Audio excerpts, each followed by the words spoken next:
The following podcast is recommended for mature audiences only. The following podcast is recommended for adults only. Maturity is not a requirement.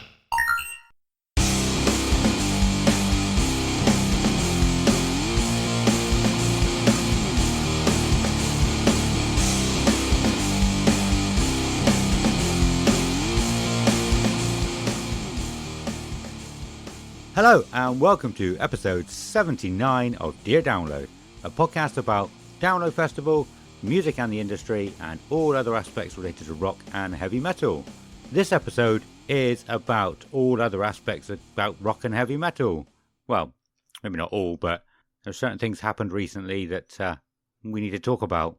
Quite a lot actually has happened. There's lots of stuff in the news, and it's not very often we'll do an episode just on the news. It's not very often that we actually get to talk about the news at the beginning of our episodes anymore. So this episode is all about all of the news and everything going on at the moment in the world of rock and heavy metal. I'm Adam, and as always, I'm here with Simon. How you doing, my man?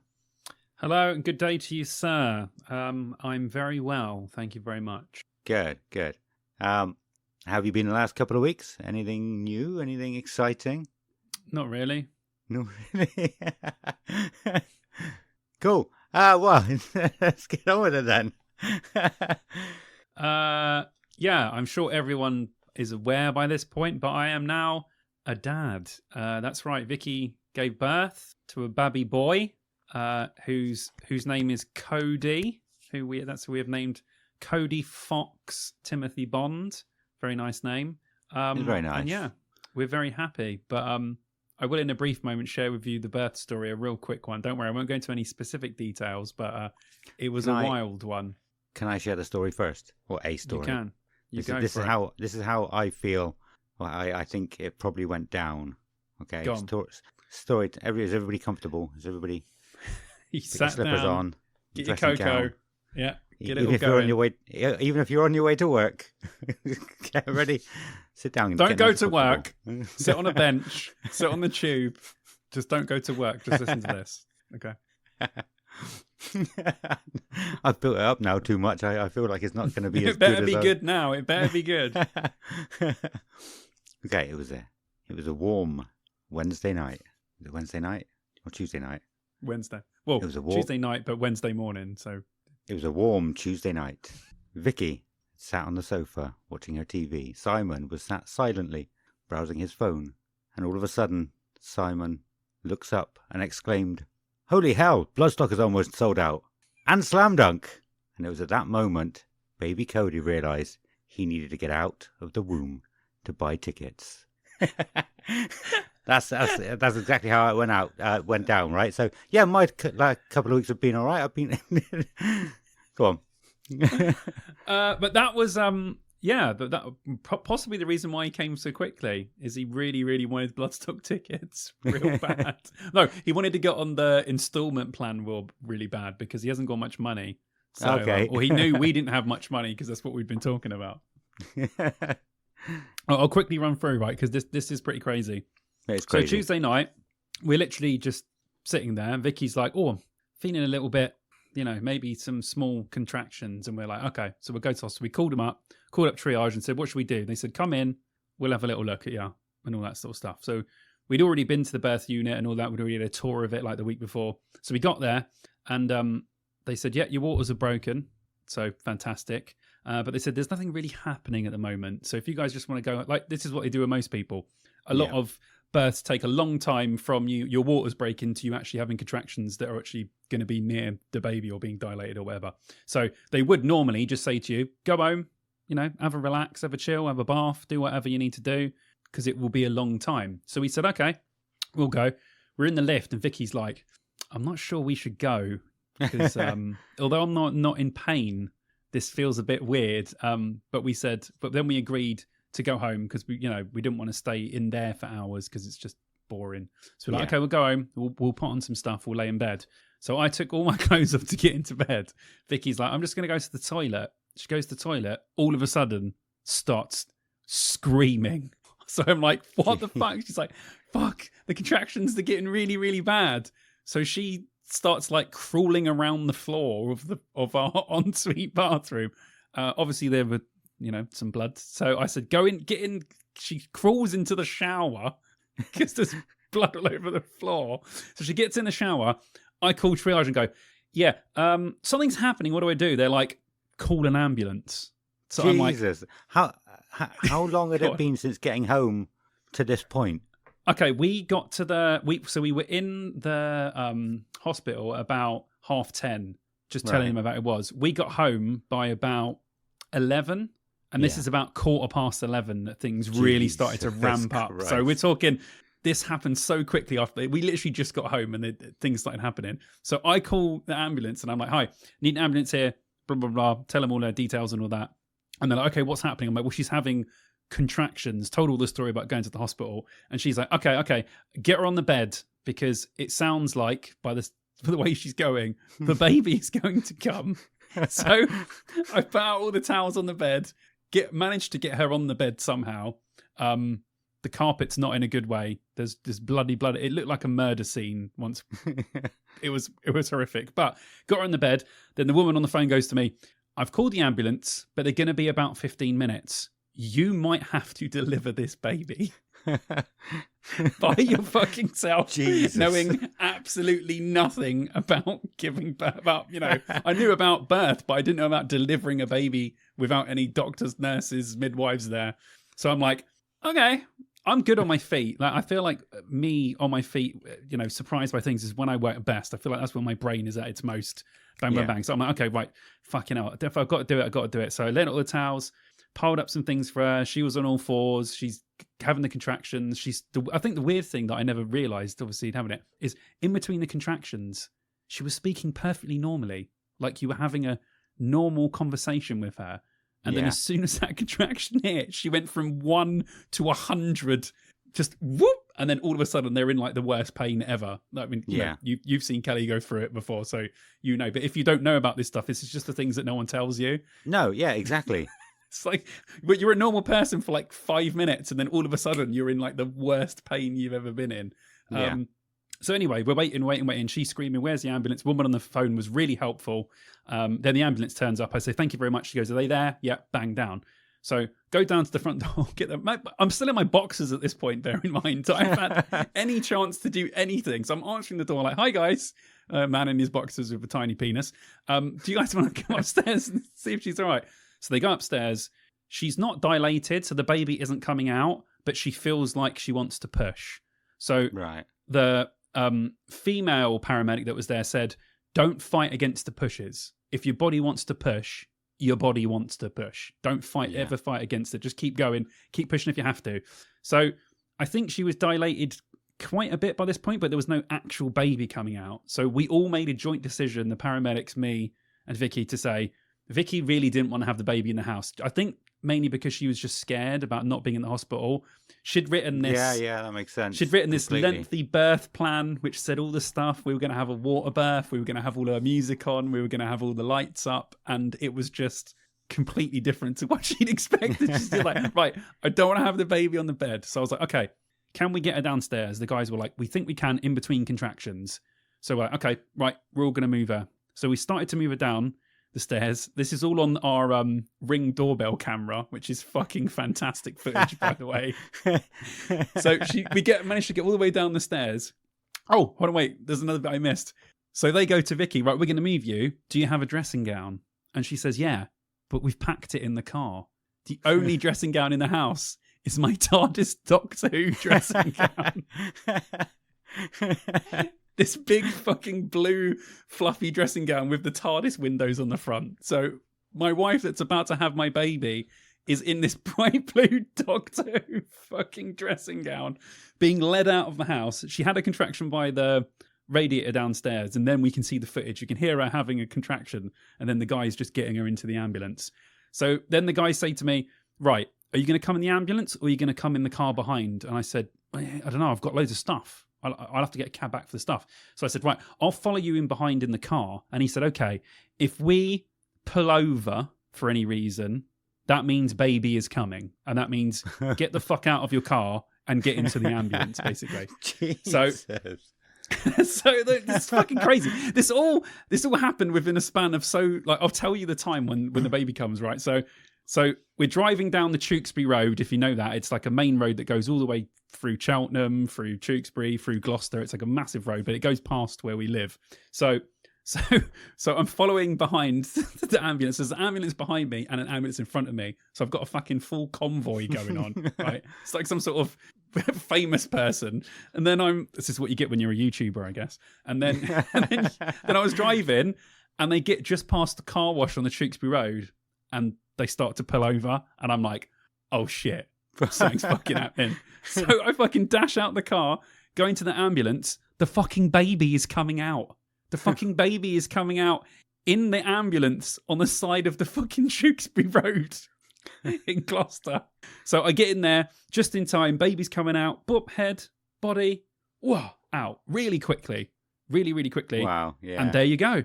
He was very purple, which I've been told before that they might come out purple, but I didn't realise how purple. And I mean like purple. Get a colour chart. Find the most purple colour you can on that. That's what colour the baby came out. It was fucking wild. So anyway, he came out. Everything was good. She was good. He weirdly had a really short cord, so they could barely get him onto her. But anyway, it was all good. She was very happy. I was very happy. I cut the cord in the ambulance because you have to wait 5 minutes for it to dry for the blood to go out, then cut it. So I cut the cord and the guy said, right, get back in your car and follow us to the hospital. So yeah, we went to the hospital and everything else was fine. But yeah, so from her having the contractions at home, falling on the floor in the toilet, the ambulance getting here and the baby coming was 45 minutes. Jesus. So, I don't know. Wild. Yeah. I Just bet wild, if it was a girl, it would have gone exactly the way she wanted it to go. Because it was a boy, it was like, no, this is Simon's doing. You're wearing a Doctor Who TARDIS. You're not having a nice pink fluffy one. I'm a boy. I'm Simon's. I'm coming now. So yeah, that was it. It was very quick, very wild.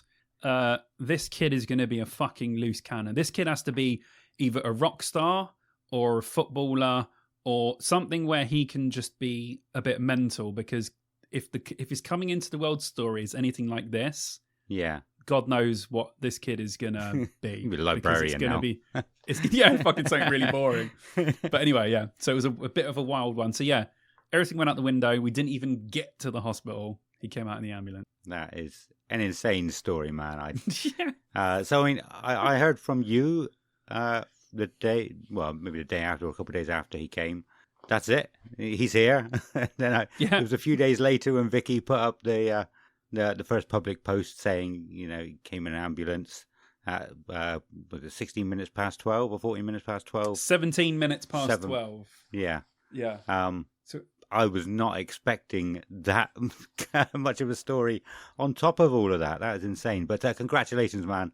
Thank you. How has it been the last week, though? Is it? The first few days, no sleep. Really bad. For the last few days, it's a week now. So we're recording this as of Wednesday. It'll obviously be out on Sunday. So when you guys listen to it, he'll be a little further along. But a week as of recording. Yeah, first few days were the real struggle. Obviously, Vicky's breastfeeding and we can't get him on the bottle yet. So Vicky's doing all the work at the moment. I'm just houseboy. I'm just walking around the house, tidying up, cooking the dinner, basically just doing everything for them. Changing nappies, holding him when he's crying, blah, blah, blah. Just doing all the shit, anything. So when it comes to bottle feeding, which we'll do, I think in about a week, then I'll be able to be sort of like, you can go sleep now, babe, because we don't need your boobs. I've got this. So we can give him some bottles. So at the moment, she's really tired because, like you said, every couple of hours she has to breastfeed him. Then he's probably shit himself and we have to change him. Or he's pissed himself. It's just constant at the moment. But we're all right. We're doing pretty well. Yeah. A lot of people have said, I can't believe how good you guys look for having a brand new baby. So that we must be doing something right if we don't look too bad. Yeah. One of the first pictures I had, well, me and Kelly both had with Soren, tiny little baby in between us. We both held on to him. I listened to Iron Maiden with my daddy, Baby Grow On. But my hair was an absolute mess, man, and it was just like bedhead, and it's like I looked awful. So yes, you are absolutely right with that. Like, Yeah.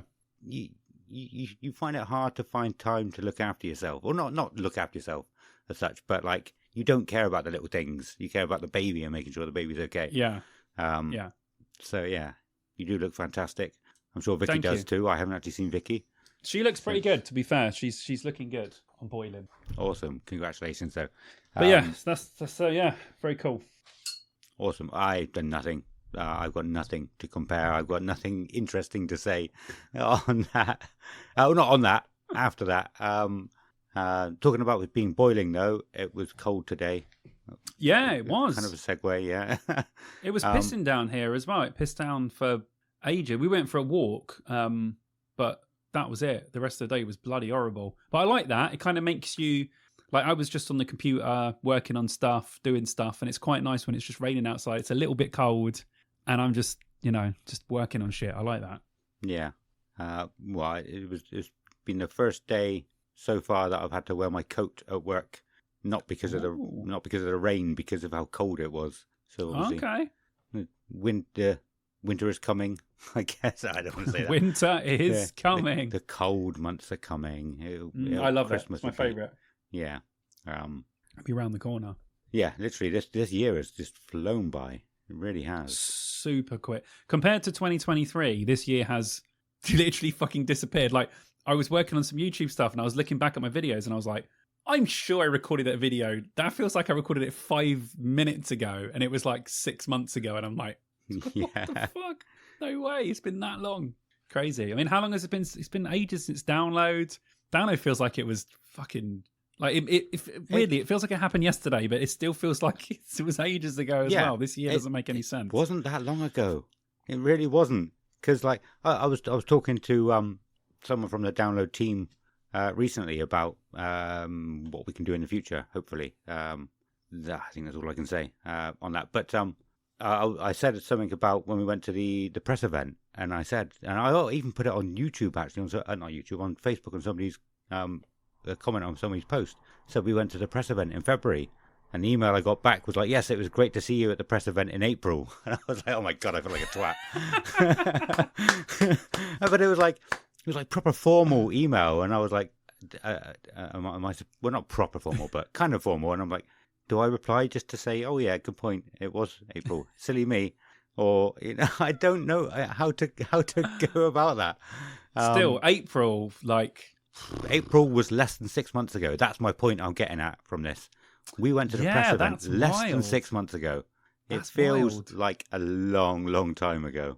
Yeah, it really does. Download feels like it was so long ago, but it clearly wasn't. No. This year is just like I can't believe we're already in September. Yeah, it's just insane. But actually, to say it, wild. I do have something to say, actually, though, on that. Obviously, Soren went back to school last week, but Nova started school last week as well, which has been... She's done really well. We really struggled to get her to go to nursery the last probably year and a bit. She just doesn't... She likes it when she gets in there, but she just makes a fuss and didn't want to go in. Yeah, just... I don't know why. But I mean, it was Kelly dealing with it a lot of the time, because I was usually in work by that point. Where they'd get to the gates and then she'd be fine all morning. They'd get to the gates and she'd just start crying and wouldn't want to go into nursery. And it was strange. And especially over the 6 weeks holidays as well, which turned out to be 9 weeks for us, which is fucking insane. The holidays. Well, obviously Soren wasn't in school, so Nova didn't want to go to nursery. But we got her in a few times. But yeah, she's taken to school absolutely fine. Good. Goes in without a fuss at all. Tomorrow is actually her first full day as well. So what they do, the reason why it's been 9 weeks, there was a week before the 6 weeks, which was just like inset days instead of school, which is annoying. So we had to get that as office holiday. And then Nova's first 2 weeks of school, they do like 2 hours a day or something. She'll do like 9 till 11:15. Or 1:30 till 3:15, and it's like, my God. So we've still got to be off of work to make sure we're around to pick her up then. So yeah, Kelly's had to get a lot of it off, but we've had to get 9 weeks holiday pretty much between us over the last couple of months. I'm not looking forward to any of this. No, but I have heard. So we heard a little bit too late. You'd have to inquire about it yourself, or anybody listening who might be getting to that point next year. But my neighbour is a teacher, and she said that it's not mandatory. You can opt out of that, like crappy 2-week getting used to it sessions like or whatever you can say. Thing. Yeah. Yeah, you can say that they'll be fine. Yeah, I don't remember doing that as a kid.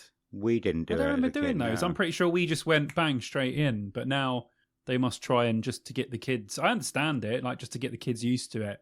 It's probably a really big, massive change, isn't it? Being away from your parents. Yeah. All the people. I suppose it's a big deal. It does make sense, but I mean, Nova's been going to nursery since she was about 1, so she'll be going 3 years. And still, I think there's a big difference between nursery and then actually. If this is like school. Yeah, where nursery is kind of nursery, so I suppose there is a bit of a gulf between the two. She was normally in from like 8:30 till 4:30, so it was a much longer day at nursery. Wow. So okay. Yeah, but yeah, so yeah, like I was saying, apparently you can opt out of that if you want, and if you haven't got any holiday left or something, and you say that they need to be in full time, so I can go back to work after the holidays, but.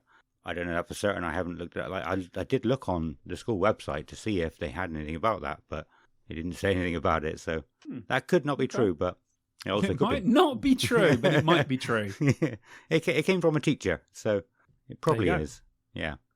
But anyway, so I feel bad taking the subject away from Cody to me, and now I feel even worse for having to go on with the episode and not. Let's be honest. Yeah. I'm pretty sure that only I would say 10% of our listeners want to hear us talk about kids anyway. So yeah, true. We'll move on. Yeah, we'll move on.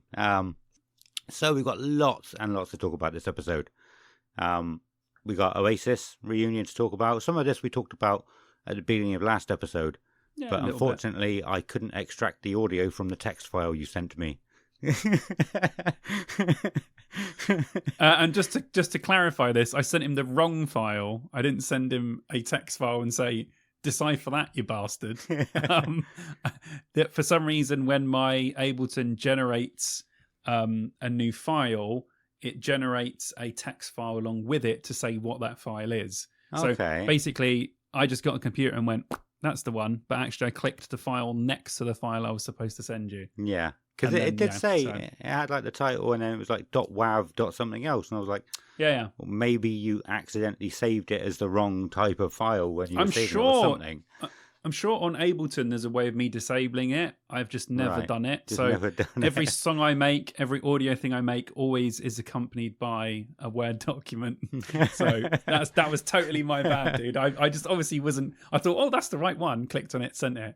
But obviously I should have looked and thought, why did that send so quickly? It's just a text file. But I mean, 77, 78 episodes, and you've never done that before, so you didn't have a reason to look and double check. It's understandable. But I mean, it gives us more to talk about this episode, and like I said, we got lots to talk about. Good. Let's start with Dave Grohl has been a naughty boy. He has, hasn't he? Yeah. Yeah. Mr. Family Man, Mr. Nicest Guy in Rock. Yeah. I just read his book about him and his family. Loves family so much he wants more than one. He should have more than one. I mean, do I really care? Not at all. Me either. That's why I want to start with it. Yeah. Do I really care? Not at all. It's fine. Whatever. Don't know the guy. Don't know him from Adam. So why on earth would I care? I know a lot of people are really into famous people gossip. I am not one of those people. Yeah. I could care less what these people do in their personal lives. As long as they put music out and whatever, I'm happy. I don't really care about, especially when it comes to family stuff. I could really care less. Have as many families as you want. I mean, it's a far cry from the 1980s when people like Motley Crue were putting seeds in it, all women across America. It's a bit, like rock stars would. So I know it's kind of weird. I think the world has become more liberal, yet way more conservative as well at the same time with some stuff. Because is this a big deal? No. To anyone that isn't Dave Grohl's family, yet it is a big deal to everyone. So I just find it quite weird when people get wrapped up in these little things. And do you know, also, I don't think that people need to put out any sort of message or any sort of tweet or anything to explain themselves when something happens in their personal life. I think that will only exacerbate the issue. Certainly, if I was a famous person and I had an affair, I wouldn't be putting a fucking apology on Twitter to people because it's no one else's business. Yeah. So I think that a lot of these famous people are to blame with a lot of the issues that comes. But putting a message out is fucking stupid, in my opinion. So I love Dave Grohl, but I think he was an idiot for doing that because it's only exacerbated the issue and let everyone know, where people would have had to figure out for themselves. Or if someone, these awful things like TMZ that just invade people's personal lives, scumbags that work for TMZ, they're the sort of people that would normally find this stuff out and report on it. And then all their stuff, you're like, could be half bollocks, could be true. But when you put a message out yourself confirming it, you're only going to put yourself in for a load of shit. So yeah, I don't know how you feel. Personally think with David Grohl? David? That's weird. Whoa, hold on a minute. He is on not only a Dave Grohl, he's on a first original name basis with this guy. He doesn't call Dave Grohl Dave, he calls him David. Yeah. That's how well this guy knows him. So well. I don't know if I'll put this in because it's kind of pointless, but 8 years ago, in my Facebook memories, 8 years ago, a friend posted a picture to my Facebook timeline just of Dave Grohl to 8 years today, and I just replied saying grow up, because they all knew how much I didn't like him. Why would you leave that out? It's great. Oh, I might put it in anyway. I think it was all PR. It would have been like his PR team saying, right, you need to start mitigating this early. You need to put this out. Because if people find out without you saying it, it's going to end up being a hell of a lot worse for you. I think it probably wasn't his choice to put that out. The same as Emily Armstrong. We're going to talk about her a lot later. You're kidding. You're not kidding. You are kidding. I'm half kidding. You're half kidding. Putting her thing out about. Well, everyone knows what she put out, but we're going to. Honestly, I had no idea who she was until 5 days ago. No, not many people did. No, I had absolutely no idea who she was at all. Yeah. We'll get into that. That's another thing. Yeah. But yeah, it would have been all PR teams saying, right, this is how you tackle this problem. This is what happens next. Dave Grohl, Kelly pointed out to me, I had seen a couple, but it didn't click. But Kelly said that his PR team are like firing on all cylinders because she's seen several posts today just about how great he is and how the great things he's done, just trying to sort of help him out, get him back on people's good side. There's no doubt Dave Grohl is a great man. There's no saying against it. The guy is a god. He's a legendary. He is a god. But he's just done something in his pet, and we don't even know the details of it. No one even knows who this was with, when it was. I reckon they're going to come out and say this kid's like 20 years old. It's not going to be a new thing. It won't be something that happened recently. I don't think. I think they're going to come out and say this kid's like 18 years old, and it's only just come out. Kind of like the Arnold Schwarzenegger one. I didn't know what that one was. So Arnold Schwarzenegger had an illegitimate child as well, and he's like 30. And I think everyone only found out when he was like 20 years old, because people had just been keeping it under the rug the whole time. Yeah. So it could be one of those, and of that sort of people just went, oh, it was ages ago. I don't care now because it's not fresh news. So everyone just kind of left it. So if it's an older one, I don't think it will be as prevalent for everyone to sort of jump on it. If it's a new one, then that's a whole different ball game. That is a very good point. I never thought of that, but I think you could be right with that. Yeah, we don't know any specifics of when that happened. So yeah, and like Simon said, we're recording this on Wednesday, before this comes out on the Sunday. So it might come out between now and Sunday, and it'll seem like old news already. But that's cool. That's interesting. But anyway, like I said, there's I thought about it in the middle of that, but I didn't want to cut that short. But there's so many things going on. News-wise, it only confirms one thing: we are living in a simulation. They've They just like upped the chaos mode or something, or put it into chaos mode. They did, yeah. They changed a 0.1 to a 1.0, and it's all gone fucking skew-if.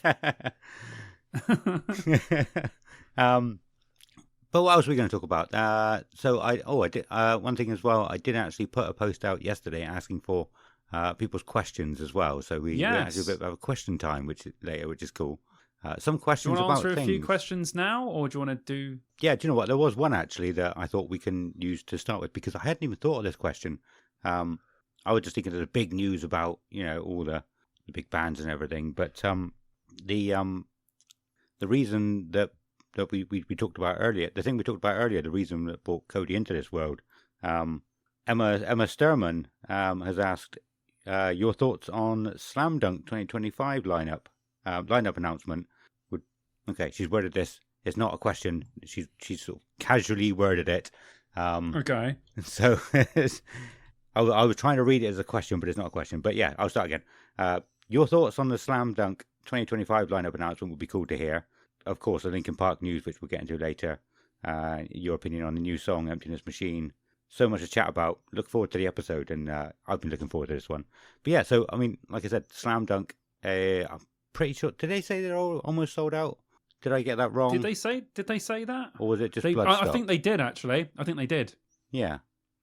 I feel like next year is going to be a real hot year for festivals. If Download have a really good announcement, you're going to find it hard to get tickets for Download, Slam Dunk, and Bloodstock, because they see. And I know that we'll get into the Slam Dunk lineup, but the Bloodstock lineup, they have knocked it out the park already. Yeah, and for their initial first tickets to sell out is pretty insane. Yeah, well, I mean, they put a post 2 or 3 days ago saying like the whole festival is 75% sold out already, like everything.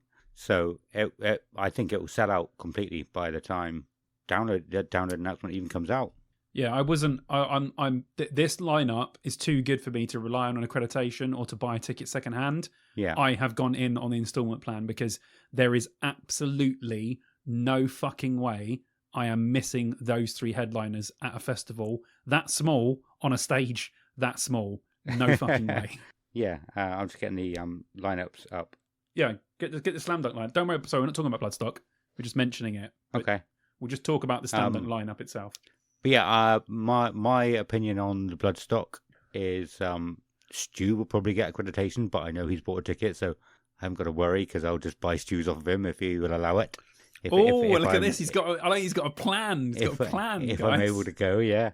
Okay, I like this. I've got the Slam Dunk one here. Stu, you heard that, right? Thank you. I appreciate it. I haven't spoken to you about it yet, but I appreciate it anyway. Slam Dunk lineup. What do they say? Sorry, just quickly. Assumption is the mother of all fuck-ups. Yeah. Yeah, it's true. If you assume, you make an ass out of me and you. Oh, we're knocking it out of the park today, man. Okay, so Slam Dunk. I'm not going to read all of these, shall I? No, I don't want to read all of them. It looked quite good to me, to be honest. I quite like the look of it. Not the biggest fan of A Day to Remember. Alkaline Trio would be cool to see. I'm not the biggest fan, though. The fact that they've got Electric Callboy is huge. That's huge for them. Huge, yeah. I agree. As it is, I know I've listened to them a few times, but a little while ago. I think I quite enjoyed it. Sounds familiar, but I'm not sure I have. Yeah, Delilah Bond played Download this year. She's getting quite big. That sounded familiar as well. Graphic Nature, I've seen people talking a lot about them recently as well. Yeah. And Mouth Culture, actually, down there. They're tiny writing, but still Mouth Culture, I've seen a lot about them. Lesson Jake. Do you like Mouth Culture? Yeah. Like Mouth Culture a lot. Yeah, very good. I feel like they've played Download recently as well, but I don't remember what they were like. One of their songs got recommended to me on one of my. I think I was listening to Foxjaw or someone like that. Okay. And Mouth Culture got. It might have been Teenage Wrist, and the Mouth Culture got recommended to me, and I thought, oh, this is really good. So I can't remember what album it was. It might have been the newest one. I've saved it to listen to, but I did like the few songs that I heard. So I'll be delving more into them because it sounded good. Cool. Lesson Jake. It looks like, I don't know if Lesson Jake I would assume Lesson Jake are bigger than Neck Deep, but Maybe they're not anymore. I don't know how big Neck Deep are. It looks No, like Neck Deep are Neck Deep bigger are than Less Than Jake now, I would say. Are they? Yeah. So yeah, I think definitely. Neck Deep are headlining and A Day to Remember are headlining. Is that right? Yeah. They got more than those stages, so I don't know where Okay. Alkaline Trio and Electric Callboy fit into that. Right. But those are probably your three headliners: Day to Remember, Alkaline Trio, and Neck Deep. I would say. Okay. Just from looking at it, I don't know. Yeah. But yeah. Newfound Do you Glory know as why? well. Do you know why I think this is going to do really well? For the same reason that Trees this year, see, I'm already thinking about last year. It's this fucking year. The reason that Trees sold really well this year. Go on. Trees sold well because it was a very Trees lineup. Yeah. This will sell well because it's a very slam dunk lineup. Yeah. Yeah. They got the Used as well. Zebrahead.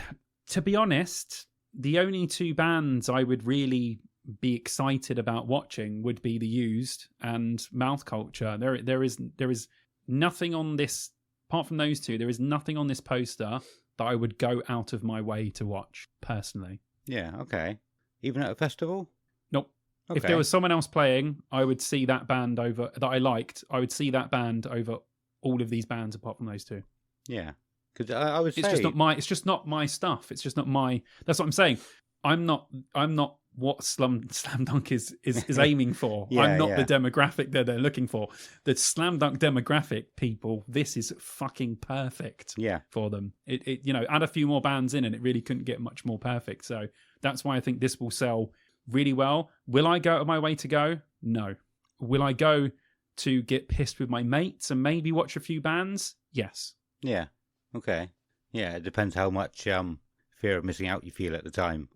Exactly. Yeah. Depends on how many people go. If all of my mates go, we're all going, then I'm going to go, oh, fucking all right. I'll go then. Yeah.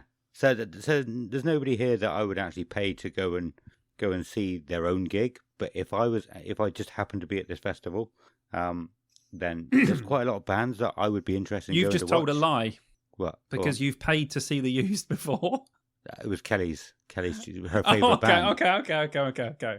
Okay, I so was yeah. just thinking, you have been to a Used gig. We've both been to the same gig. Yeah. So, That's a good point. okay, if she paid for Personally. them, that's different. But yeah. Maybe she did pay for them. I don't know. But if she wasn't going, I probably wouldn't have gone. I enjoyed it. Okay, that's fair. Yeah, that's what I mean. But yeah, if I just happened to be at this festival, then yeah, there's quite a lot of bands that I would want to go and check out. I quite like a lot of these. I think I'm probably a bit more into more sort of pop punky stuff than you are. Yeah, definitely. Yeah. But yeah, I think it's really good. I could be wrong thinking that they've sold out. Maybe it was just like some of the early bird tickets that sold out. Yeah, it could be, but whatever tickets they've sold already have pretty much flown off the shelves. So yeah. Yeah. But I cannot believe Bloodstock. I won't go back into them. But there was another one. Stone Dead sold out completely, like within a week after it. Yeah, I saw that. I was like, that's wild. Yeah. That is wild. What on earth is going on with festivals, man? Yeah. This is crazy. This didn't even happen in 2023 when like lineups were bangers. Yeah. Like for Download it did, but not for everyone else. But if Trees and Download put out killer lineups, next year could be the festival year, because so far everyone's killed it. Yeah. I think the big one is looking at this and looking at how good Bloodstock looks already. If Download don't pull something good out this year, there's going to be an uproar, I think. I was just about to say A the same real thing. uproar. Yeah, like Yeah. if they don't put out a really good lineup, then yeah, people were just gonna go, I'm not going. I'll go to 2 or 3 other festivals with the same amount of money Instead. Yeah, that's a good point. for I think the Download team were. I know we've spoken about it before. They all know each other. All these people that organise all these festivals, they're all in the same sort of land between them. They all share the space. But the Download team their buttholes must have been literally twitching when they saw that Bloodstock announcement, because I think if you organise any festival of that size, any size, and you saw that, you would have been like, Jesus Christ, that's insane. Yeah, but the thing is, Download could get any of those bands probably fairly easily, and they wouldn't even headline. Yeah, but I think that's the reason why people were drawn to it, because people have been talking about Machine Head headlining for ages. Yeah, should Trivium put on basically a fucking headline show in 2019? It blew most bands out of the water, and Gojira at the moment are one of the biggest bands on the planet. So to see them on the side headlining a festival the size of Bloodstock, to see them on that stage is almost irresistible to metal fans that like those bands. So either way you look at it, they've just knocked it out of the park. Yeah, I agree. Like I said, you could see those bands at Download and they wouldn't be headlining, but it'll be a shorter set. It won't be dark. It'll be in the daylight. But I think that's the draw for Bloodstock. It's like it's a smaller, sort of more intimate gig. So I think it just feels like it'll be different seeing them at either one. And obviously, I'm sure that a lot of people would think the same. I think it's like that at any small festival. I've seen, like you said, some bands at Download, and they've been fantastic because the scale of Download is unmatchable. Take Glastonbury out of it. I'm talking about metal festivals in this country. But it is a very different thing to see that band at Download and then to see them at Bloodstock. It really is very, very different ways of seeing the band. So, yeah you're right. Okay. Honest question, before we go any further, do you think Download will knock it out of the park, or do you think it's going to be a poor lineup again? I don't think Download put on poor lineups necessarily. I knew you were going to pick up on that. I think they put on lineups that some people care less about, but then they draw in fans with the bands that they already get. Download really can never really fail. They can only let some people down. So I don't know, man. I mean, I think it's going to be like we've already seen announced. I've said this before, and I said this before Bring Me the Horizon were announced for other festivals. I think it's going to be another Bring Me year, and that's not a disappointment to anyone. I think I'll be right in that prediction. Yeah. And as we've seen Slipknot, Biffy, and some other people. I think it's going to be within the clientele of a Bring Me, Slipknot, Biffy. I don't think it's going to be anything we haven't seen before necessarily, and I don't think it's going to be anything to light a fire underneath anyone to go, fucking hell, that's incredible. But I do think it will satisfy people enough that they sell a good amount of tickets. Yeah. Would I like a Nickelback? Of course I would. Yeah. You know, would I like something completely wild that they've never done before? Of course. I just don't think this is the year for them doing that. And we'll get to Linkin Park. Linkin Park will not be headlining Download this year. I think they will. Soon. I think they will. No. I don't think so. How can you have a karaoke band headline a festival? We'll get to it anyway. You will get to that. We'll get to it. We can do another question actually now and use that to sort of go into the next topic. Because we're talking about drones, and whenever we talk about drones, Oasis come up. I made that joke last episode and I was so gutted it had to be cut. I was so happy with it. I think it was better last episode. I thought you were going to say, talking about drones, let's talk about Deftones, because you always go on about that as well. No, we've had Samantha Annette ask about Oasis and Ticketmaster. Actually, another big thing is dynamic pricing as well. So yeah, Oasis and Ticketmaster are being forced to refund fans who paid more than original face value for tickets due to dynamic pricing. I've not actually seen any official statement saying that, but it wouldn't surprise me. I think a lot of people were angry about the Oasis tickets being so much. There's more. She says the prices of the first batch of Download RIP packages were inflated due to dynamic pricing. Ticketmaster were releasing tickets sporadically and increasing the price every half an hour. Surely people in this situation are also due a refund. And I couldn't agree more. I really agree. Whether they will sort of tell Ticketmaster to backdate it, but I think this is a thing that could go on for years. The legal, I suppose it'll be some kind of legal battle. Ticketmaster they'll make a shed load of money before it goes anywhere to stopping. Yeah, it would be nice. I just want to point out at this point, because I have seen people arguing with Andy Copping online about dynamic pricing, saying Download use it. And he was saying, no, they don't. And people were like, what do you mean, no, they don't? Look the screenshot. Well, it wasn't a screenshot because it was Instagram, but they were referring to the RIP prices. But that is not Download. So that is, I don't know the ins and outs of the companies. It's VIP Nation that run it, which is something to do with Live Nation, but it's not Download Festival. So probably like a third party offshoot yeah, of it, I would some have kind of thought. sister company or whatever. I'm not up on it, but yeah. So him denying it was absolutely true, even though some people who weren't in the know, I didn't know about RIP being a different company until we were asked to perform for them. So yeah, I'm not surprised, but yeah, he was absolutely denying it, but he didn't actually correct anybody and say it's not Download, it's VIP Nation, it's only the RIP ones that are part of dynamic pricing. But yeah, they went up by a ridiculous amount. I think I've seen people sharing that they've even gone up to like 800 and something, £817, something stupid.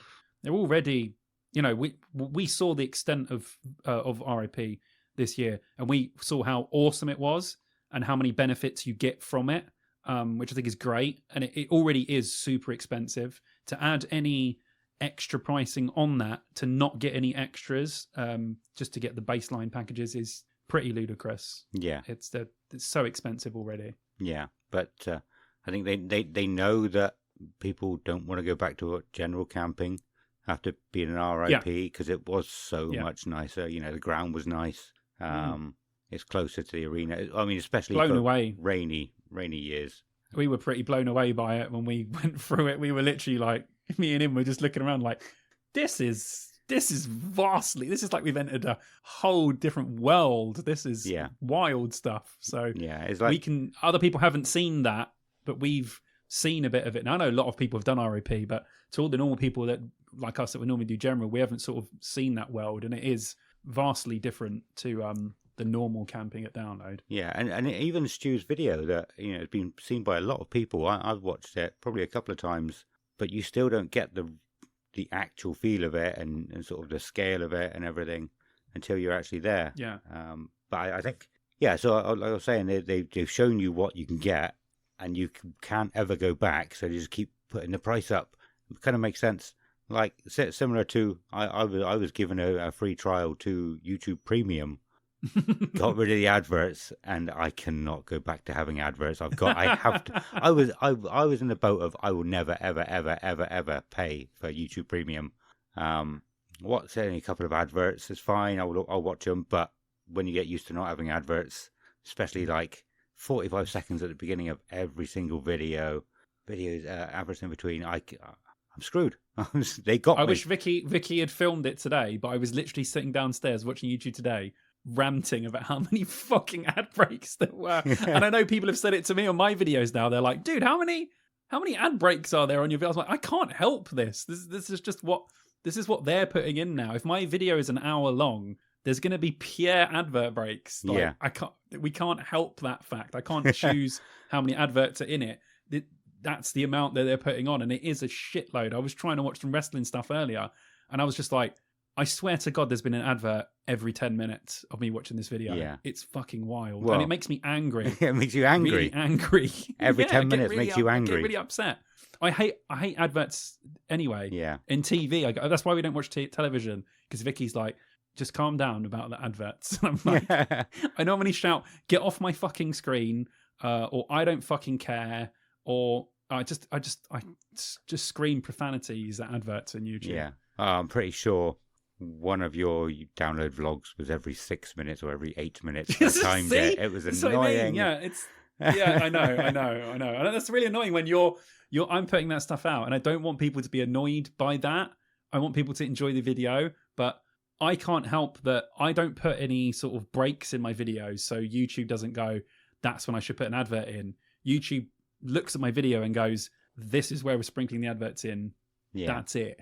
And I kind of stand it, because YouTubers, you want to make a revenue, you want to get some money back for the stuff that you're creating. So it all makes sense. But yeah, I'm one of those people that is annoyed. So I do get everyone's frustrations when they're watching videos and they're like, fucking adverts, man. Yeah. No, I've been paying for it for maybe about 6 months now. But like I said, it was a free. I think I paid for like Nitro on Discord because I didn't know what it was, and I wanted to see if it would make our Discord better. And it came up and it's like, you got a gift. You've got 3 months free YouTube Premium. And I was like, this is cool. Shall I use it? And I put it on, and it was like 3 months. And the 3 months finished, and I had adverts again. And I was like, oh my God, this is horrible. I cannot go back. I love it. Yeah. Sorry, Oasis are back. Do you care about Yes. Oasis? I do very much. You do? I'm a big Oasis fan. Ah. Yeah, I love Oasis. Like I said this to Vicky today, literally when we were sitting downstairs. I said, I would love nothing more than to watch Oasis live, but I cannot afford a ticket to go and see them because it's just too expensive. I did say to her, however, if, say, Reading or Leeds were to announce that Oasis were playing, would I try hardest to get a day ticket? Definitely. Yeah. Would I buy a ticket to their own show? No, because it would be too expensive. But to go see them at a festival and to get other bands in there as well for that price, I feel like that would be that would accompany everything in the price that I would want. Even if I wasn't to see any other bands, I feel like you would still get the most out of the day. Yeah. So yeah, if they said Leeds, Reading, we've got Oasis, I would try and get a ticket as soon as I possibly could for a day to see Oasis because yeah, I mean I don't know how good they're going to be. I don't know to what level. I know they both obviously still play in their own bands. They're still playing to a pretty good level. But yeah, I feel like missing out on Oasis was probably one of my biggest mistakes because there was probably quite a few times when I definitely could have gone and I just chose not to because you're not expecting these bands to break up. But it's been a long time. So I can understand why people are so, bands normally break up 4 or 5 years. They need some more money. They get back together. This has been a long time, 15 years for a band to break up is a hell of, especially someone as big as Oasis. So I can understand why it's been so hyped up. But yeah, I'd love nothing more than to watch Oasis. I would be loving every second of it. Are you an Oasis guy? I'm not an Oasis fan. Not even a couple of songs? They got bangers. Not really, no. No, not even I'm surprised that not even one song where you hear and you go, okay, I don't like this band, but I mean, they got some great songs, man. Some classics, some amazing British music, taking over the world classics. Yeah, like Iron Maiden. So you weren't... Yeah, like Iron Maiden, yeah. So you weren't... So, obviously we were quite young in the sort of mid-90s, but you weren't a part of the whole Britpop. You never were a Blur guy or an Oasis guy, or you never even liked some of the songs. I mean, they were fucking everywhere. I know. I didn't like them. Yeah, it's okay. That's fine. That's fair. I think... I like a lot of Blur and I like a lot of Oasis, so... Yeah. Yeah. But I would just say... So, I mean, I've done all this... a lot of this stuff more recently through you, but like a lot of that was when a lot of grungy stuff was around, and they had I feel like they had a similar kind of I said drone earlier, but obviously it was something musical. It's probably a musical term that's a bit better than drone, but I don't know what it is.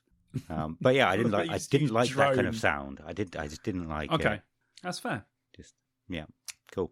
Can we move on from Oasis, or do you want to talk any more about them? Let's move on. Let's move on. Well, I don't know if you've got anything else before we go into Linkin Park, the big one. Can I just talk about some stuff I've been listening to recently? Yeah, go for it. Is that all right? I'll do that first. I sent Ben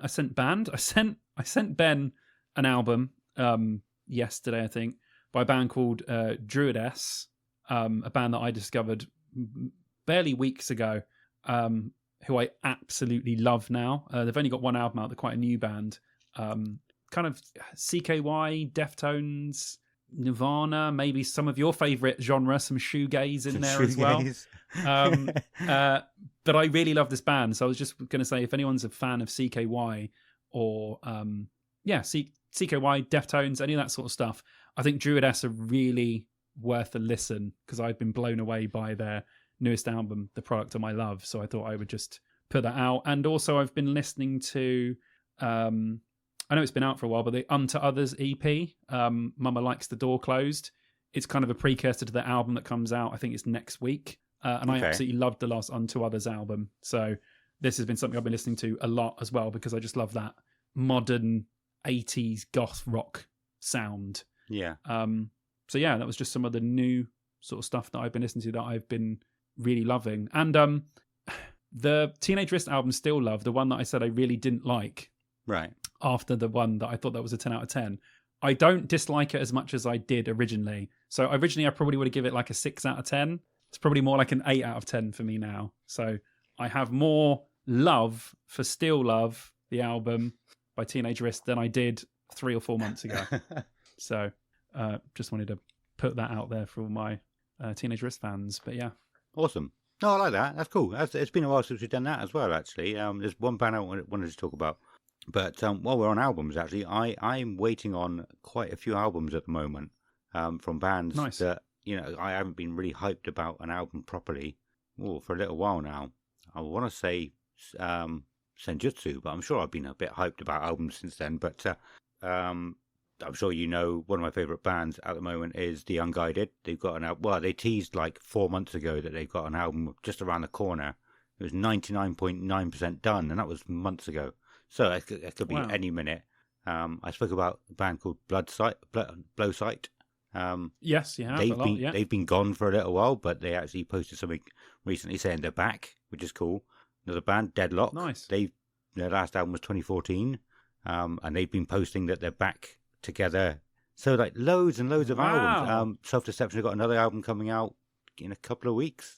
Oh my God, you lucky bastard. All these bands that you like just coming back. Normally I would get into a band just as they're breaking up or way after they've broken up. Like Sonic Syndicate, I was a massive fan of them for a long time, and it wasn't long until they'd broken up. Deadlock were one of them. I got into them just before 2014, and then they released another album, and that was it from them. So yeah, it seemed like a lot of the bands I was getting into was like I'd never see them because they're just breaking up. But yeah, so there's so much coming up. But the one band I want to talk about, the band called South Arcade. I don't know if you've heard of them. Okay. And I want to go into something really quickly first. We're running a competition in our Discord actually at the minute to guess some bands that will be playing at Download. It was actually put to us from somebody who joined recently. But he said, yeah, basically him and his mates, they all do like this thing where I think you take a guess at 5 different headliners and 10 non-headliners. So it's 15 bands altogether. And if you get that band right, the headliners will get you 2 points and the non-headliners will get you 1 point. And I thought that's really nice. Really clever. Like we did something similar last week, cool. but it was a lot, not last year, this year, but it was a bit more complicated than that. And it was not as good. I didn't think it was good. So we're actually running that at the minute. And I discovered this band called South Arcade. And so it's a female fronted band, quite pop punky. And it just made me think that is exactly the kind of band that Jenny and Danica will try and get, or it might not be them. I'm taking a guess that it's them, but yeah, a lot of pop punky female fronted bands have played Download recently, so that's what sort of kicked me in the ass to actually do it myself rather than just getting everybody else to do it. Nice. But one thing they do is, so the way I discovered them, it was like through a Facebook reel, and so I clicked on their other reels. Who was that? What just happened? I think someone almost joined. Oh, we're in general. Why are we in general? Are we recording right? Shall we move rooms? No, we can't. Oh, okay. Because I'm recording this window. Never mind. Okay, they that's must fine. have realised as soon as they came in and were like, they were probably just curious. They were like, what's this? Adam and Simon are in here. Oh no, I've joined a voice channel. But yeah, so whoever that was, make yourself known. Yeah. We want to know who that was. And also, stay out. Stay out, yeah. We're normally in Dear Download HQ, which none of you can actually see. So you don't see us when we're recording. But I don't know. I just joined this channel because you were in this channel. This is your fault. I did not realise I joined this channel. Anyway, never mind. Anyway, South Arcade. So what they did, they had a song out recently, and they just recorded loads of little clips of them in the studio and playing this exact same bit of the chorus. And there was about 12 videos in a row of them like running into the studio to try and get to their instruments before the chorus kicks in. And just going through them, I thought, this is genius. This is getting people hooked on the hook of your chorus without them even realizing it. Nice. Absolute brilliant genius marketing, I thought. But yeah, I really like the song anyway. Wicked. But something I want to talk about, just how whether they did that deliberately, whether that's what exactly they were trying to do, I don't know. But they've just played Reading and Leeds. They're touring with a couple of bands that played Download the last couple of years as well. Who is it? No Offence and somebody else. Could be Delilah Bond. I'm not sure, but anyway, yeah. So they're all they're in the same kind of circles as the bands that are already playing Download. So I think they're going to be there, and they might get me a point. So yeah, if you're interested in that competition as well, come and join the Discord. Join that competition. You've only got probably a couple of months left until we get the first announcement. So get on it. Yeah. Sorry, that was a lot more long-winded than I expected it to be, but That was good. Yeah. That was good. Cool. Anyway, so there was a 1,000-minute, 1,000-hour, 100-hour timer counting down, and it got to 0, and then it started counting back up. That pissed so many people off. It did. But do you know what? That was the most effective marketing I've seen in a long time. That was. Yeah. Countdown. You think you're going to give the people what they want? Complete sideswipe. No, it's counting back up, and that annoyed people into being more interested or just more annoyed, and then wanting to find out what the answer was. Yeah. Genius. Absolute genius. I agree. Genius. Yep. Very good. But yeah, it was about 15 minutes before we were recording the last episode, wasn't it? So I was downstairs waiting for it, and all I could do was laugh. When it started counting back up, I was just laughing and nothing else. I was just like, brilliant. That's ridiculous, but brilliant. Very good. Yeah. Very, very good. And then I can't remember if it actually got to 100 hours counting back up. Was it 100 hours or 1,000 hours? It must have been 100 hours because it was like about 3.5 days. Anyway, Linkin Park came back. They played an hour. Well, okay. Linkin Park. Go on, sorry.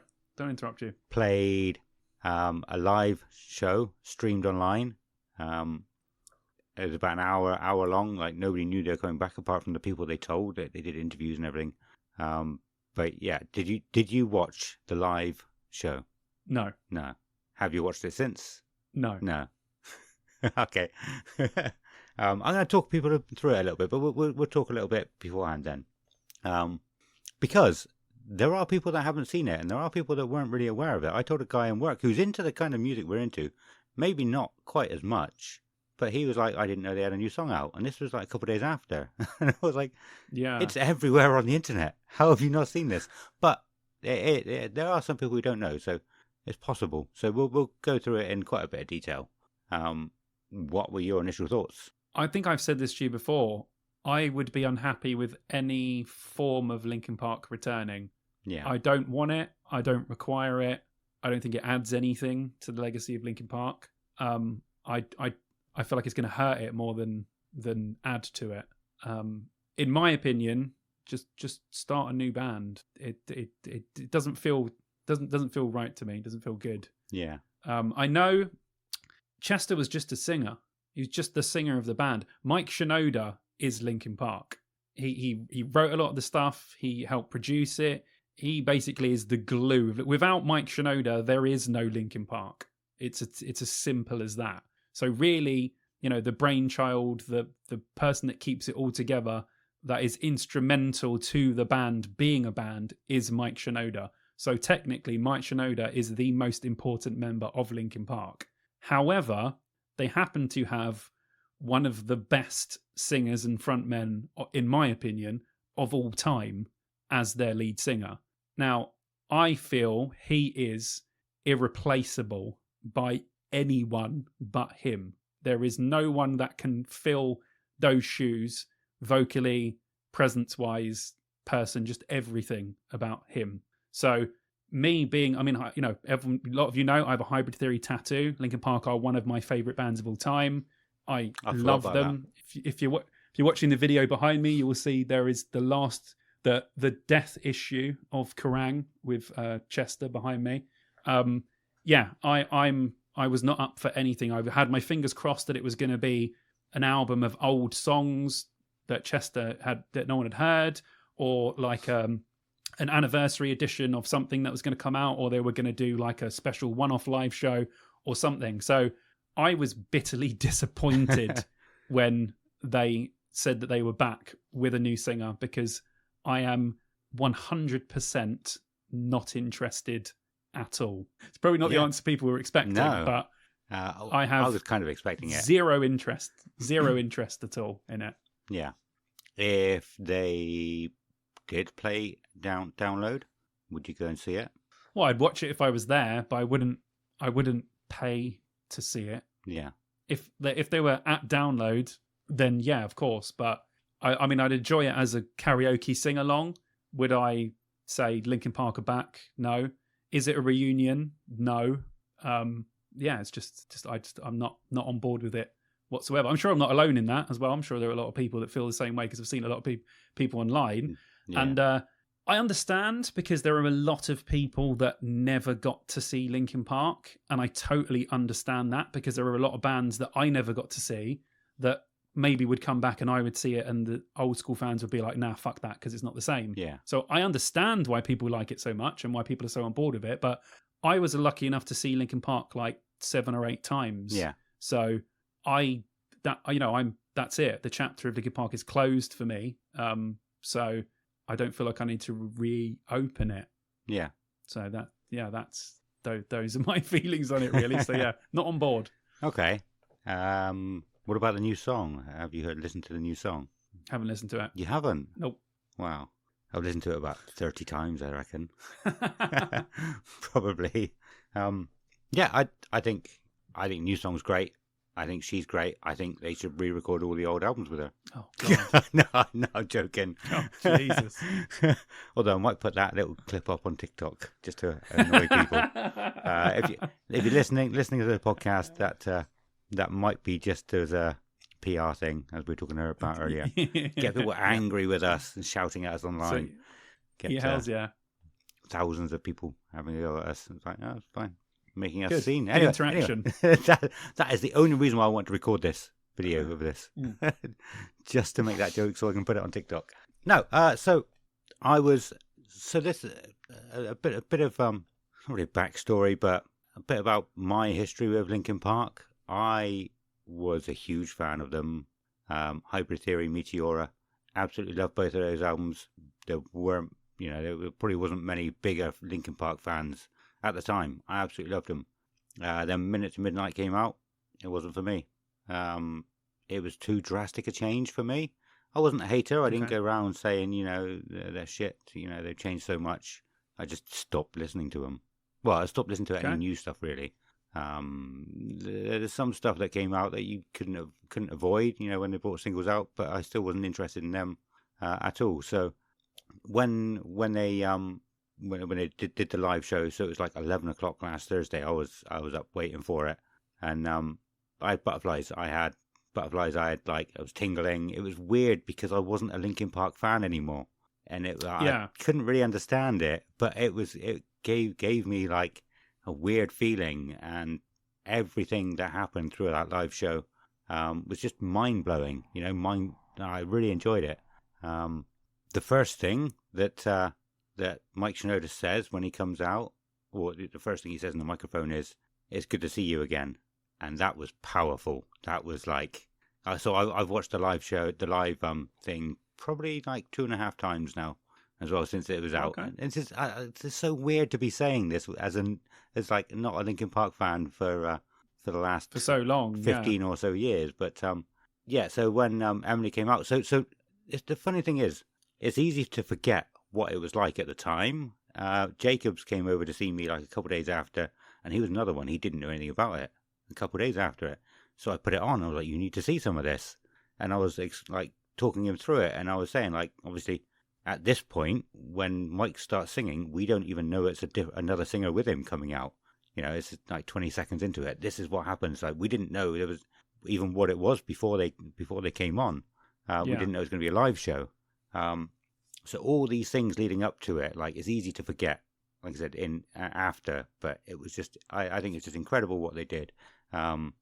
They had a lot of fans there. They picked them up in like coaches and took them to a secret location. Nobody knew where they were going. It was crazy. And our mate Andy went there. Andy Copping was there. So they played like an hour set. Another important thing I felt that it was important at the time, or powerful, was when Mike was introducing everybody. He said, obviously he was saying who everybody was, and he said, "I'm Mike and this is Emily," and in he didn't say in place, I don't want to get the wording wrong, but in the role of Mr. Chester Benning tonight is all of you, like the crowd. So like basically saying, she's not replacing Chester, you are, sort of thing. She kind of is, not replacing, but it was cleverly worded, cleverly done, I think. And of course, they got a new album coming out 15th of November. They are playing. They're touring already. Their first show is today in LA, which is insane. Like to come back quick. Yeah, but they've been planning it. They've been planning it for a long time, so they've got it all in place. Yeah. This is just, again, the detail and cleverness of Mike Shinoda cannot be underestimated. This has only highlighted the fact of how insanely clever and important to our world this guy actually is. Yeah. Okay. But yeah, I think that is why I think they'll be at Download, because we obviously know the Download team usually know who the headliners are at least the year before, and they've been planning this 8 months to a year, maybe longer. And so I think their booking team probably got in contact with all the festivals. It's a possibility. And said, with Linkin Park are back. Well, maybe not to some people, but this is what's happening. We're free for festivals next year. Could be, yeah. It depends on how far back it goes. Yeah. Because I know they like to have their headliners in place a while before. Yeah. So yeah, could be a possibility. Yeah, and honestly, if they do, I would actually look forward to it. Like, so the thing is, it's weird for me as well. Like, I've not been this into a song since Senjutsu, since the Writing on the Wall. I think you probably remember I said like at the end of the year, it was like the most listened song was Writing on the Wall 26 times, and I remember the number is like, and I just could not stop listening to it, and I don't know why I can't stop listening to Linkin Park's new song. I can't pinpoint what about it. It makes me feel something, I guess, inside. I need to listen to it again. Yeah, that's cool. Yeah. But so that could bring us on to another one of our questions, actually. So it was Chris Henderson, and he's asked a question for you both. As we've seen, there's a lot going on and some questionable activities outside of music. What is your stance on separating the art from the artist? Is this something we should do, or should both? Is this something we should do, or should both be considered? And that is alluding to. You've probably heard about it, though. I was assuming you knew all of this. I wasn't expecting to have this, but I mean, it's good actually, because there might be some listeners who don't know, and I have delved into Scientology way too much. Since no, I'm not going to become a Scientologist. Don't worry. But I feel like I need to educate. He's lying. myself. He's got a Ron Hubbard poster right behind him. I can see it. You are. He's got a Ron Hubbard poster. You can see it behind him on the wall. So yeah, it came out a day or two after that. Emily Armstrong was announced. I suppose the day after the show. She was or is a Scientologist, and she went and supported an ex-friend of hers who was being put on trial. I can't think of the right words, but yeah, basically being who had done a lot of bad things to a lot of women. And this came out, and I mean, this has been a big question for a long time, but because there's been a lot of bands sort of being assholes and doing things. And so how do you feel about separating the art from the artist? I think you have to. I think that out of all the bands that you listen to, I would probably say 60% of those you wouldn't get on with in a social situation. You would, the person has to be separated from the art. The art is the art, the person is the person. I mean, you see, there's lines drawn where someone does something in some ways, you have to cut ties, but we've all done bad stuff, and all these people are people. They're artists, but they're also people as well. And everyone's fucked up and done stuff, or hasn't done stuff, or been accused of doing stuff, or whatever. So I think that you have to separate that, because never meet your heroes, because I'm sure that there are people that you absolutely love, and if you met them in real life, you really wouldn't like them, but you really appreciate their art or whatever they play or whatever they make or whatever they sing. So I think it's important to separate the art from the artist, with lines drawn, obviously. Yeah. There are some things you can't come back from. But yeah, that's how I always think about it. I mean, I always just try and think of I've found out on multiple occasions that loads of bands that I love are dicks. Yeah. And for a second, it makes me like the band less for a little while. And then I'm like, well, I really dig what they do. So I'm not sitting there being their best mate, going fucking fishing with them, I'm just appreciating their music and whatever they put out. There's a whole process to putting out music, to making it, writing it, and doing all that sort of stuff. So yeah, I feel like it's important for people to do that. And I know in this world you can't escape anything that you've done or, anything like that, but I still think it's important to separate those two things. That's my opinion on it anyway. Yeah. I think I did reply to him and said, like, this is something that I've always struggled to have an opinion on because I'm just way too laid back. Like, not really many of the bands that I've really liked over the years have done something wrong and has been sort of called out about it. Like, the recent ones were, well, some of the most recent ones that I can think of was like Ailstorm, and there's another band that they were friends with, and a load of messages were leaked from a guy who'd been kicked out of the band about them talking about all sorts of stuff. And I was like, I didn't really like either of those bands in the first place, so I don't really have to choose. Yeah, you don't really care. So I'd never really been in this situation, but I was thinking about it a lot last night, and I think it's one of those things. There isn't an answer, and you've got to decide on your own how much you tolerate it, and how much of the artist you allow into the art, if that makes sense. Yeah. Well, but basically what you said, there's lines to be drawn, but like some people might hate somebody. Say, for example, I'll try to think of a really ridiculous example that will never have happened, so I'm not calling out anybody. But you're an avid golf fan, and a band you really like went and trashed a golf course somewhere. You spend like you spend 3 days a week on a golf course. You're going to be pissed off about them trashing this other golf course. If you've never played golf, you don't care about a golf course. Yeah. So it's going to be personal to you, and I think you have to choose. You don't look to other people for confirmation whether you should separate art from an artist. If it's something, if you love a song or an album, and the artist has done something terribly, terribly bad, but that music still makes you feel good, you can listen to it, man. I think you still can. It's how you feel. Yeah. I agree. Awesome. Good. I managed to get an answer for that. There you go. We agree. Yeah. But I think there was another one from George Callum as well.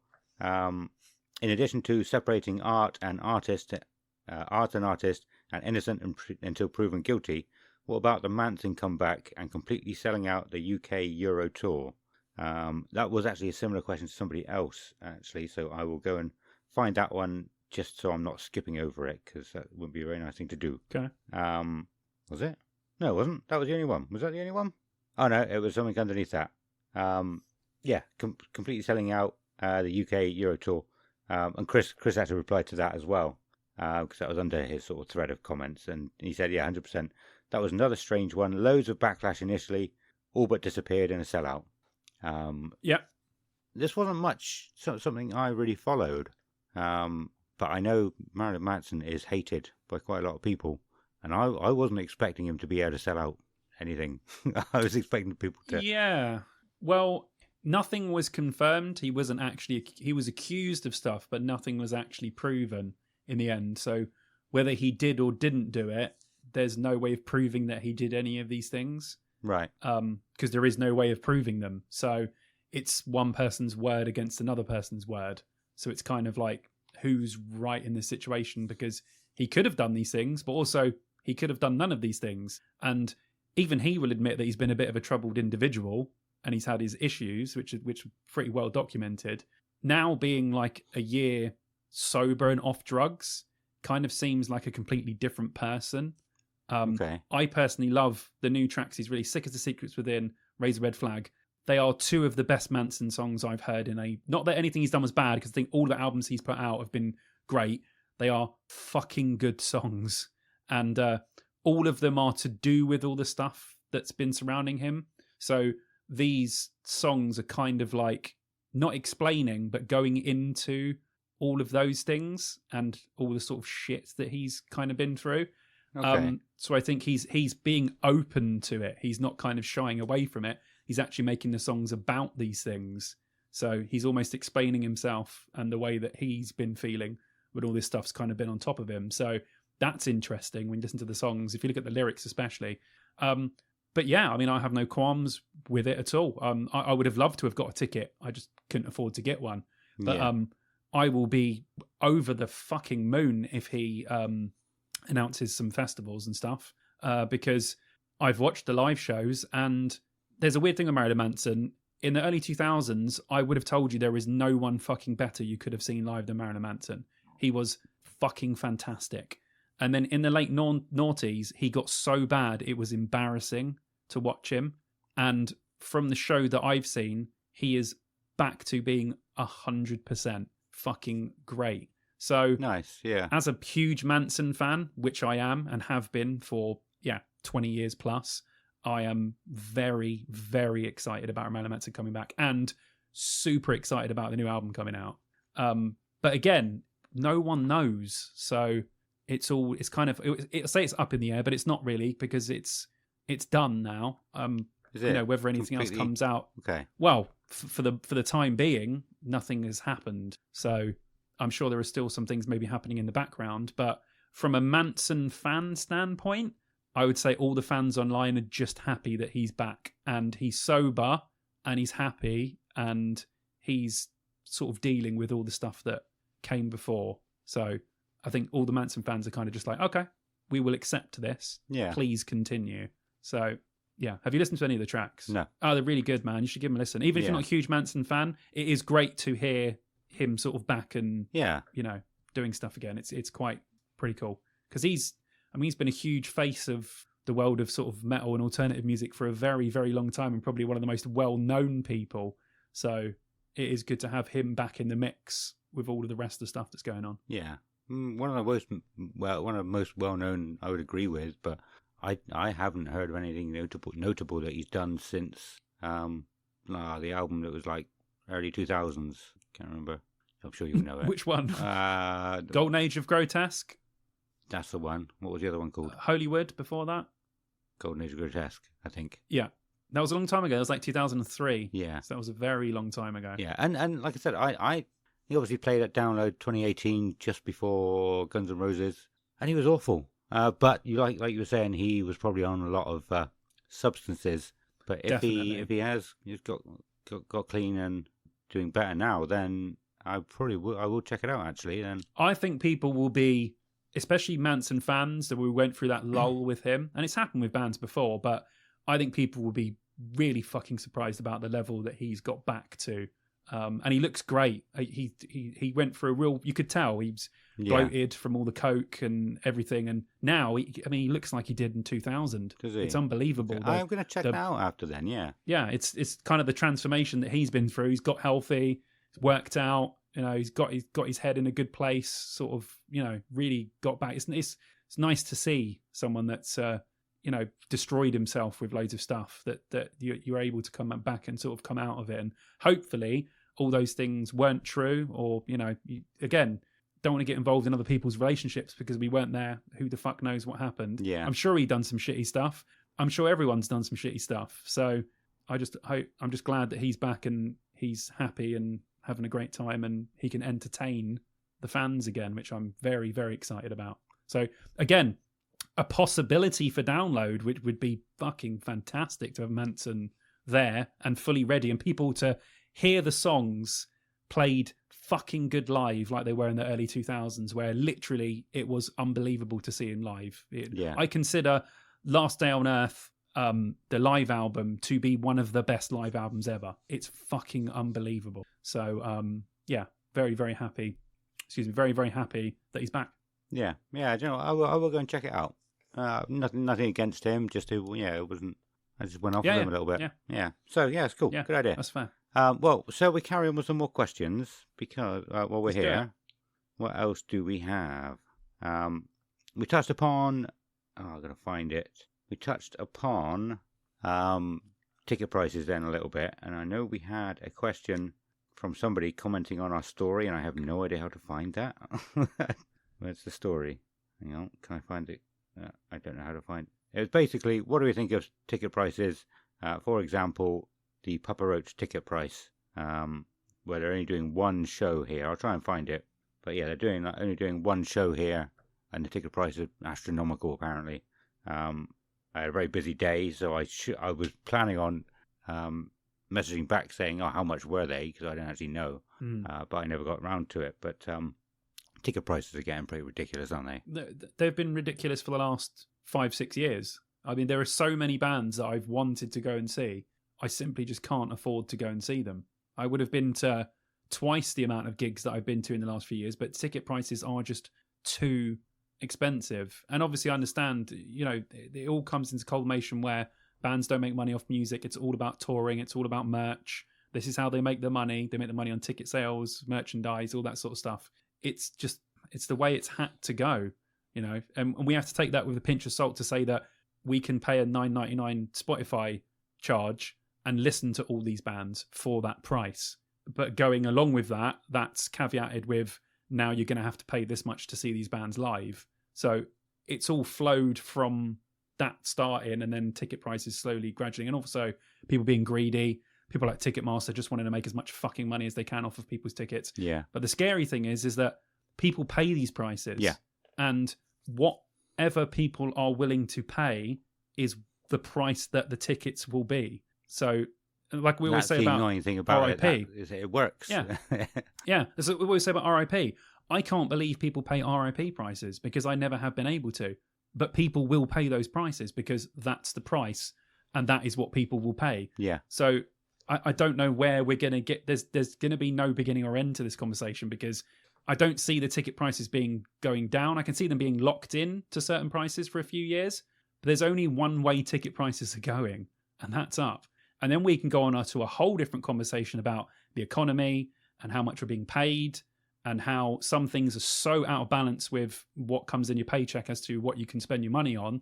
That's a whole nother conversation that we'll need to have because, if we were paid more, ticket prices wouldn't be as expensive. So there are a lot of cogs attached to these ticket prices going up and down within the industry, out of the industry, within government, within the way that the world's going in itself. There's a whole plethora of things that affect ticket prices. But unfortunately, it's people like us that bear the brunt of it because we're the ones that want to see the bands and we're the ones that have to pay these extortionate prices. But then you look at your paycheck and you think, that's not a lot of money for what I want to do. Which is why I'm kind of glad that all the bands now that are playing these massive places are bands that we have had the opportunity to see for, in some cases, next to nothing or at festivals previously, which is why I feel sorry for people that are Linkin Park fans, Papa Roach fans, Manson fans, people that haven't seen these bands in the past and they can only get tickets for them now because they're coming in right at the end when it's at its peak of being the most expensive. So I'm kind of glad that I have seen a lot of these bands multiple times before and I don't feel like I have to buy tickets for these gigs. I would if the prices were lower, but they're not lower, so I won't pay it. Yeah. But, Tim next door, he'll pay £200 for a Papa Roach ticket because he's never seen Papa Roach before. Yeah. Whereas I will go, I've seen Papa Roach before, I'm not paying £200 for a ticket. So, yeah, it's just, there's so many different things and accents and little bits that we could talk about. But yeah, I'm unwilling to pay the sorts of prices that are going these days, which is why I'm so happy we do festivals. Yeah. Because when you add up those prices, which haven't done, but we have said, if you were to see all these bands, it would cost you £1,000. You're paying £300 for a ticket. You're getting your money's worth when you pay for a festival, which is why I think festivals are getting busier and busier and more people want to go to festivals. Yeah. Because they simply can't afford to see these bands separately. I think the same thing. I think it's not just with ticket prices. It's costing more money to go to a gig in general. Probably, I expect hotels are more expensive. Everything around going to gigs is more expensive. Personally, I can't really say a lot because I've said on the show before I don't go to that many gigs anymore. I'm from just a small town down in the southwest of England. The closest place to me is Bristol. The last time we went to Bristol, we didn't get back until like 1 a.m. and it was that was In Search of Some. We didn't get back to Bristol until 1 a.m. and we had a couple of friends over here looking after the kids, and it's like you felt bad, it's like shouldn't be getting back that time. It's not very far to get to Bristol, but it just takes about an hour. Yeah. It's annoying. Yeah. And some people are even further away from venues than we are. Yeah. Some people are fucking miles away. This is why I appreciated living in London so much because you're so close to so many venues. If you live near any city, really, you're so close to so many. And I think that's why people are pissed off. Like, we got a lot of, a lot of Northerners that listen to the show, probably a lot of people in the South or East, wherever. But when bands like this, then they just go, oh, we're just going to play London. How many fans do they have in Newcastle, in Leeds, in, Sheffield, wherever? Yeah. All these people are like, for fuck's sake, are you kidding me? I've got a now cost going all the way to London, paying for the ticket, travel there. Drinks alone at these shows are absolutely ridiculous. You might spend £300 going to see one band these days. Yeah, that's crazy. Or if you're traveling, you want to get food on the way and on the way back as well. Yeah, it's like a holiday. You fucking fly to Spain. You fly to Spain and back for that. Yeah. Like, it's absolutely crazy. It really is. It's mad. I'll try and come back to that. We'll put a pin in that. I'll try and remember it. I'll say it at the end. I was talking to somebody. I think it might have been Will in the Discord recently. I apologise if it was somebody else and not Will. Talking about a band called Future Palace, band I really like as well, actually. And interesting fact, the guy who designed our T-shirt also designed at least one or two of theirs as well. When they're playing in London, he pointed out to me that they're playing in London soon, but they're only playing one show over here, and it's a small show because they're not a big band. And I was like, oh yeah, I live nowhere near it. And he was like, neither do I. It's going to be like 3 hours each way for me, but I'm still going. Like, fucking hell. You guys, we have the nerdiest fans that love metal, and that's fine. That's absolutely great. Oh yeah, it's great. But it makes me feel inferior because you go to... I mean, I think that's fine for a small band. For a small band to come over and play one show, I think that's fine because it's a lot of effort, money, cost. When you're a massive band and you just do one show, and if that's purposely, I'm not saying there might be other logistics that they go, oh, we can pop over to London for one date and then we're going to have to go back to Europe or whatever. That's fine as well. But to purposely say we're going to play in England, probably one of the best places to play, probably one of the busiest places to play in the entire world when it comes to music, and you choose to do one date in London, I think that's taken the piss a lot. Yeah. When there are so many massive venues, just as big as venues in London, all across the country. Yeah. That was another thing I was going to say, actually, the venues. You touched upon it, but yeah, the venues taking the piss with how much they're charging and everything. It's like they're the kind of ticket master of venues, that some of them are really taking the piss, especially with charging. Like, it came out sometime last year that they're charging bands a percentage of their merch, or taking a percentage of their merch from them, and it's like you're doing nothing towards that merch. No.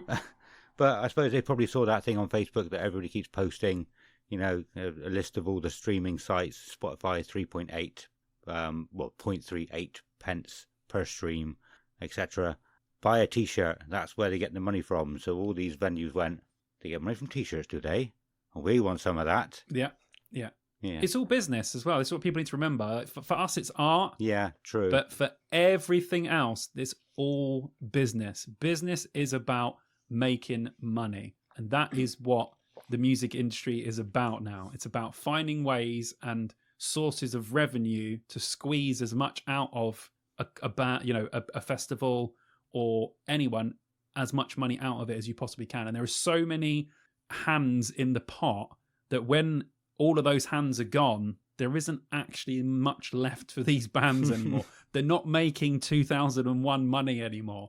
A lot of the bands that we all love are fucking struggling to do these things. Yeah. So it's, I don't want to blame the bands for any of it, really. It's everything surrounding. If the bands could play and not charge you a lot for the tickets, but they got all the money, if they could not charge you a lot for, merch, they got all the money. If all the money went to them, we wouldn't be seeing the prices that we're seeing now. But there's so many other people taking money out of everything else.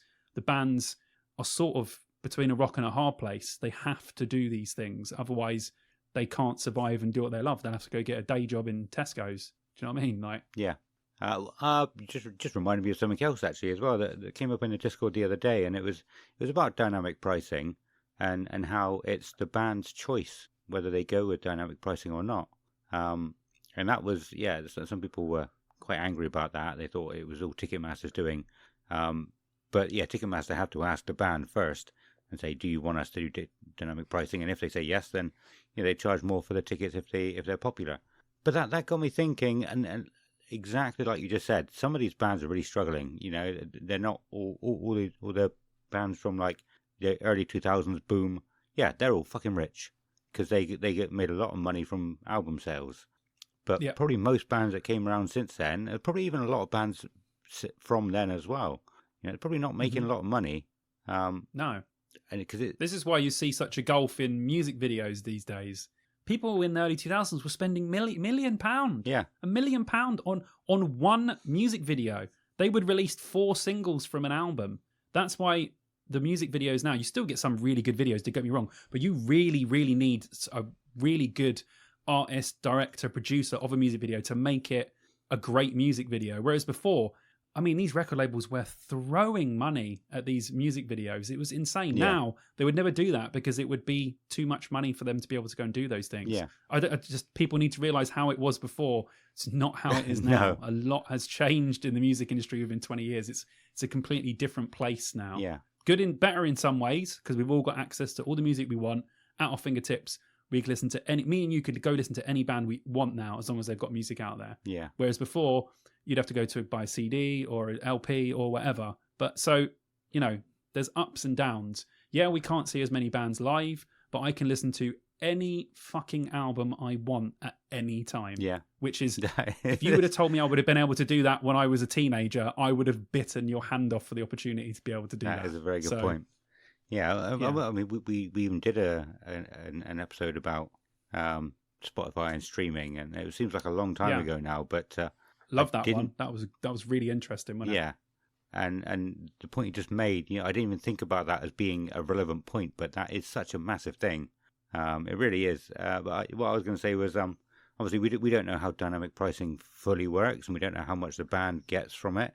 But I expect, Ticketmaster are geniuses in what they do as well. Anyway, the way they put it to the band, it won't be, we want to charge your fans more. They'll put it in a way.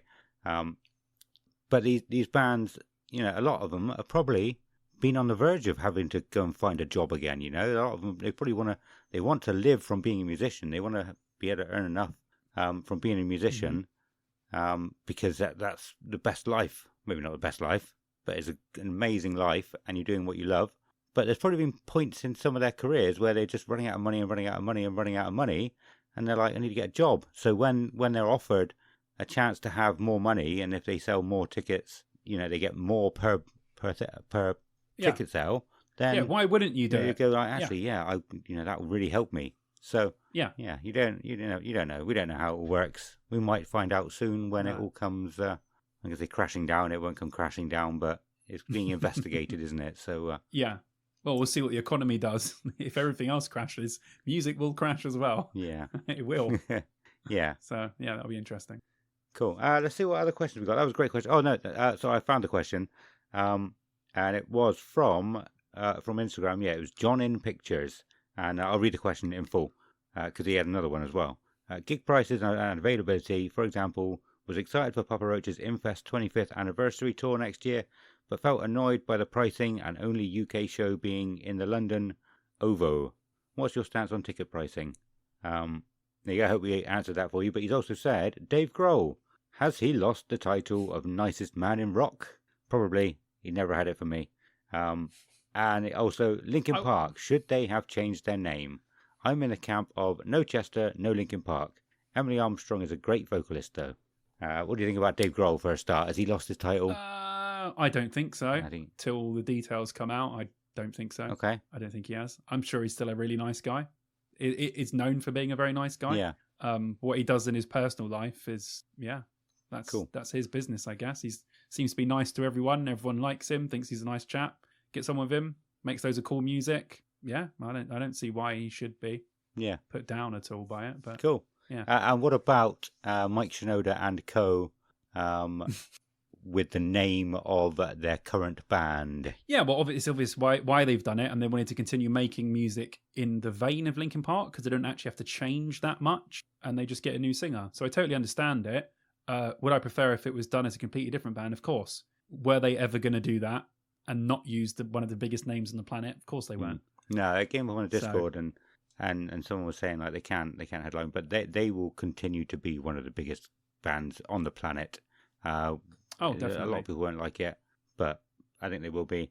I actually watched the interview that they did with Zane Lowe last night as well, and how much of this is like fully the truth, we'll never know. But what Mike was saying was, they've worked with loads of people over the years, not necessarily to reform the band or reform a band, just wanted to play music with them, make music. And the same happened with Emily. They got her in, she was singing some of the songs, and they were all right. Let's make some songs. Let's write some songs, not as Linkin Park, or not necessarily as Linkin Park, but yeah, they wrote a load of songs, and Mike looked at them and went, "These are Linkin Park songs, so we have to keep the name." So the music came first, apparently, and then the keeping of the name came after, if I remember that correctly. Yeah. That's fair. Yeah. Well, I'm sure a lot of people will dig them, and they'll play a lot of shows, so fair play to them. Yeah. It's not for me, but I'm sure other people will absolutely love it. Yeah. Actually think, well, I was meant to say this earlier on, actually, but like I said, I went off of them after Meteora. If they made this change at that point, I probably would have loved them. They were just such a jarring change for me. I didn't like the way it all went music-wise. But yeah, if they changed the vocalist at the same time, it would have been different for me, I believe. I get why they changed. I mean, Mike Schneider said at the time that it's so easy to replicate the Linkin Park sound now. Anyone can do it. Fair point. And he's not a person that likes to repeat himself too often. So from that point on, every album was different, which I loved every single one. Every single one has its merits. Every single one, I think they're all great individually. And I like that you've got so many different versions of the band. I'm not up for this one, unfortunately. Yeah, no, that's fair. I think we have said before as well, like, if they did carry on writing the same music as what I loved, what I enjoyed before, they may not have ever been as big as they are now. Nope. Like, I was fully expecting what's happened now to happen then. Yeah, they changed so dramatically with that album. It was Minutes to Midnight, wasn't it? The first one after Meteora. It changed so dramatically. I was like, not for me. This sounds nothing like the last two albums. They're gonna drop so many fans. No one's gonna like them anymore. Oh, how wrong was I? Yeah, they got bigger. Yeah. Well, and which is great. Like I said, it just wasn't for me. And exactly what you're saying now. Yeah. But yeah, I was expecting the backlash to happen then, and it never did. To a degree, it did. Yeah. And they did lose, people like yourself that were just like, I want more of this. Yeah. This isn't what you're giving me, so I'm out. I understand that, but I like when bands evolve. I like when they change. I like when they go, I don't want to do this anymore. I want to do this now. And I like that bravery. And I think if you're any musician, you definitely shouldn't stick doing this. I mean, it works in some cases, but I certainly wouldn't want to do 3 albums that are exactly the same. No. I feel like that would be boring, but boring for them. That's one of the reasons they probably did change it. They thought, this is more exciting. We're trying new stuff, trying new methods. All their methods completely went out the window. They wrote all the albums after that completely different to what they did the first one. So, yeah, I feel like for them, it was probably definitely more interesting and probably kept them more invested. Like you said, they might not have even been a band 4 or 5 albums in if they were just playing the same thing over and over again. Yeah. I'm sure they would have been great songs, but doing the same sort of thing over and over again maybe would have, maybe Linkin Park wouldn't have lasted as long as they did. Yeah. Agree with that. Cool. Should we see what other questions we haven't got many more questions, but I like that we got quite a few questions. Thank you, guys. I mean, we tried to do this a lot at the beginning. Yeah, thanks for the questions. Yeah, this is good. Really good. We had a question from Pagel Girl 143, and it says, feature in 40 Under 40 2025. Hey, hope you're doing well. We are doing a special feature in collaboration with Entrepreneurs Herald titled 40 Under 40. If you want to be featured in it, to build your authority and establish yourself as an industry leader, contact us at Your PR Leader. Don't reply here. Contact us at Your PR Leader. P.S. You will only get a reply if you qualify for the feature. Charges applicable. Thank you, Pago girl. Wait, what did it say about authority? I don't know. Say that again. It doesn't make Go back any to the authority bit. doesn't make any sense. If you want to be featured in it and to build your authority and establish yourself as an industry leader. I do want to build my authority. I'll say that. Yeah. But that's the only intriguing bit of that whole bit. Build your authority. I'd like that. Well, don't reply to them from the Dear Download account. Reply from your own personal account, please. Personal. I don't want anything to do with that.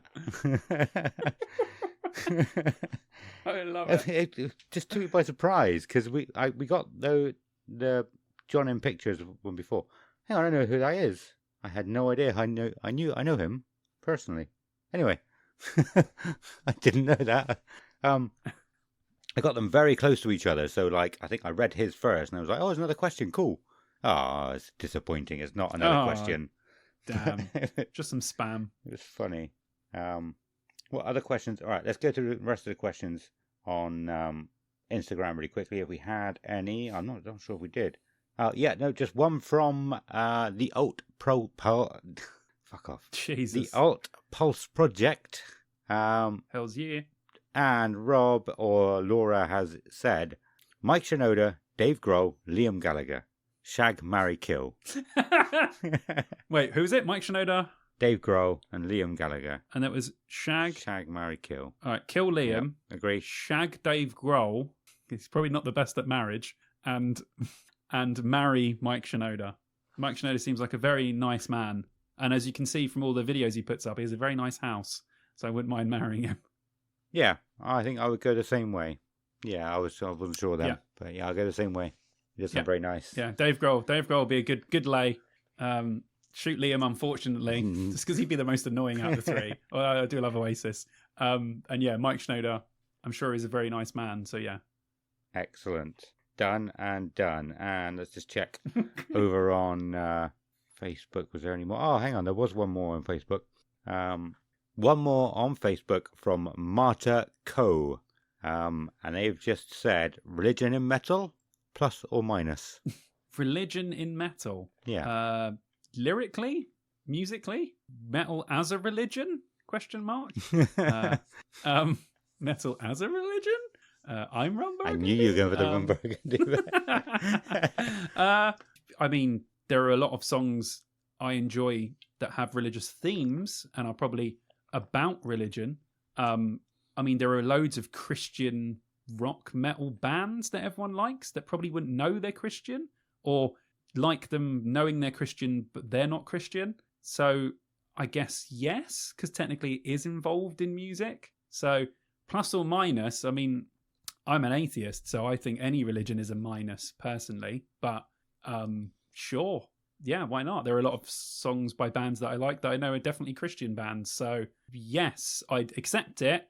But for me, religion's always a minus. So yeah. And also, metal is kind of a religion, but not a religion. There are no set of rules or anything we have to follow, but it almost is quite religious at points. I feel like going to Download is or any festival is kind of like the mecca of a metal head. Yeah. So yeah. We'll make the pilgrimage. Would it be based around like a pilgrimage? Would it be based around religion? Technically, is a lot of our society based around religion? Yes. So is it involved? Yes. Is it a minus always? Yeah. That would be my stance. That's a very good question. That's a thinker. I could sit there and write a paper on that, I think. Yeah. So I think this has probably come from the whole Scientology thing again. Revolving. What's the right word there? I don't know. From around Emily Armstrong. Who? Oh, that's going to get old very quickly, and I know you're not going to stop doing it. If you were me, I wouldn't stop doing it. But it's also going to be funny at the same time. I think you can do whatever the hell you want in metal. Freedom of speech. I know a lot of people throw that word around a lot, which is pretty ridiculous. When they only want to say what they don't want to listen to other people, but they want to be heard. But freedom of speech, absolutely fine. But you have to accept consequences if you say something that pisses someone off. That's all I think. Definite. Yeah. You have to be prepared for the consequences. Yeah. I totally agree. Yeah. I'm agreeing with you a lot tonight. We are agreeing on a lot of stuff. Yeah. This is good. Including This could have Linkin been Park. This could have been the Dear Download breakup episode. Why? What? Well, I think you said we're agreeing. No, we do. But I mean, like, if we really didn't agree with each other and then we were, like, fighting each other, this could have been the breakup episode. Oh, I see what you mean. Could have been. Yeah. I thought you said it's gonna be. No, it could have been the breakup episode, but it's not. Yeah. I that did actually cross my mind. Not that it could be, but it was like, I knew how much you weren't into the Linkin Park stuff. And I knew how much I was. I was like, what if we're just shouting at each other for the whole 2 hours? Yeah, see, I will accept other people's opinions, like a lot of other people won't. So if you've got your own opinion, that's fine. Totally awesome. If we agree, even better. If we don't, let's talk about why we don't agree. That would be interesting to me. But I would never tell someone they're wrong, like a lot of people would. So yeah. Oh, so many gatekeepers and all sorts I've seen online recently. Pretty ridiculous. But yeah, so I think that was all the questions. I'm going to just check what I wrote down last night while I was watching the documentary. I probably should have been checking this as we were going because some of it might be relevant to part of the episode. But let's see. No. No. So, actually, this is a very good one. This is a very, very, very good one. Let me read that again. Wait to bait. I hope I'm building suspense. I'm going to put something in here. This building. Right. This isn't something that I believe, but this is something that crossed my mind that is a possibility. Okay. So if everyone just puts their tinfoil hats on for a minute, don't take this as what I'm saying is absolutely true. I've not read this anywhere, but so it's come out that Mike Shinoda and Emily have been friends since like 2019. Okay. Yeah. Her parents are quite high in Scientology, in the Scientology religion. It's not really a religion. Group. If you want to say cult, I like either. that. I like group. I like that. Yeah. Her parents are quite high. So it crossed my mind that is it possible that she's been planted in Linkin Park? They didn't just happen to become friends. Like either she wanted, because there's lots of powerful, rich and famous people in Scientology, and they're all friends with each other. So is it possible that she was just like, I want to be the singer of Linkin Park. I need you lot to help me do it. And so little by little, we're back on Oasis, aren't we? Little by little. That's a tune. And you know that. See, you knew that song. Simulation. At this point in this world, knowing what we know about some conspiracies really do turn out to be true. Yeah. Anything is possible. Yeah. Literally anything. That could be totally on the money. It could be completely wrong. Yeah. But I'm never surprised by anything anymore. Let's put it that way. When I hear something and I go, oh, well, yeah, of course. Of course it was. Because it just nothing surprises me now. I'm like, yeah, fair enough. Yeah, totally.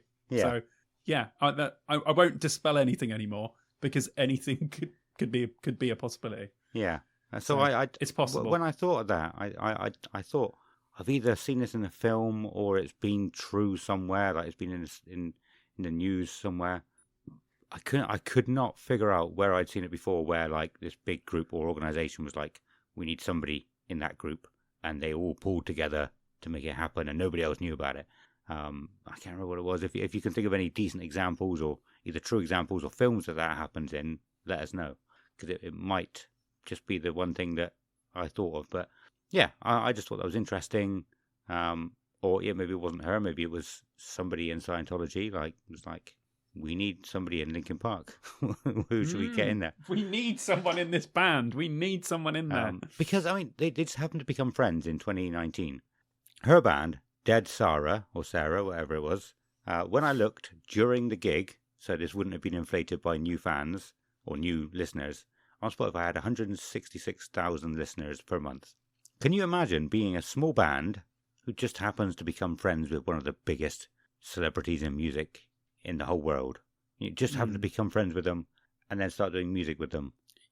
That would just blow your mind. Pretty wild. It's pretty wild. Yeah. Yeah. Yeah. Pretty wild.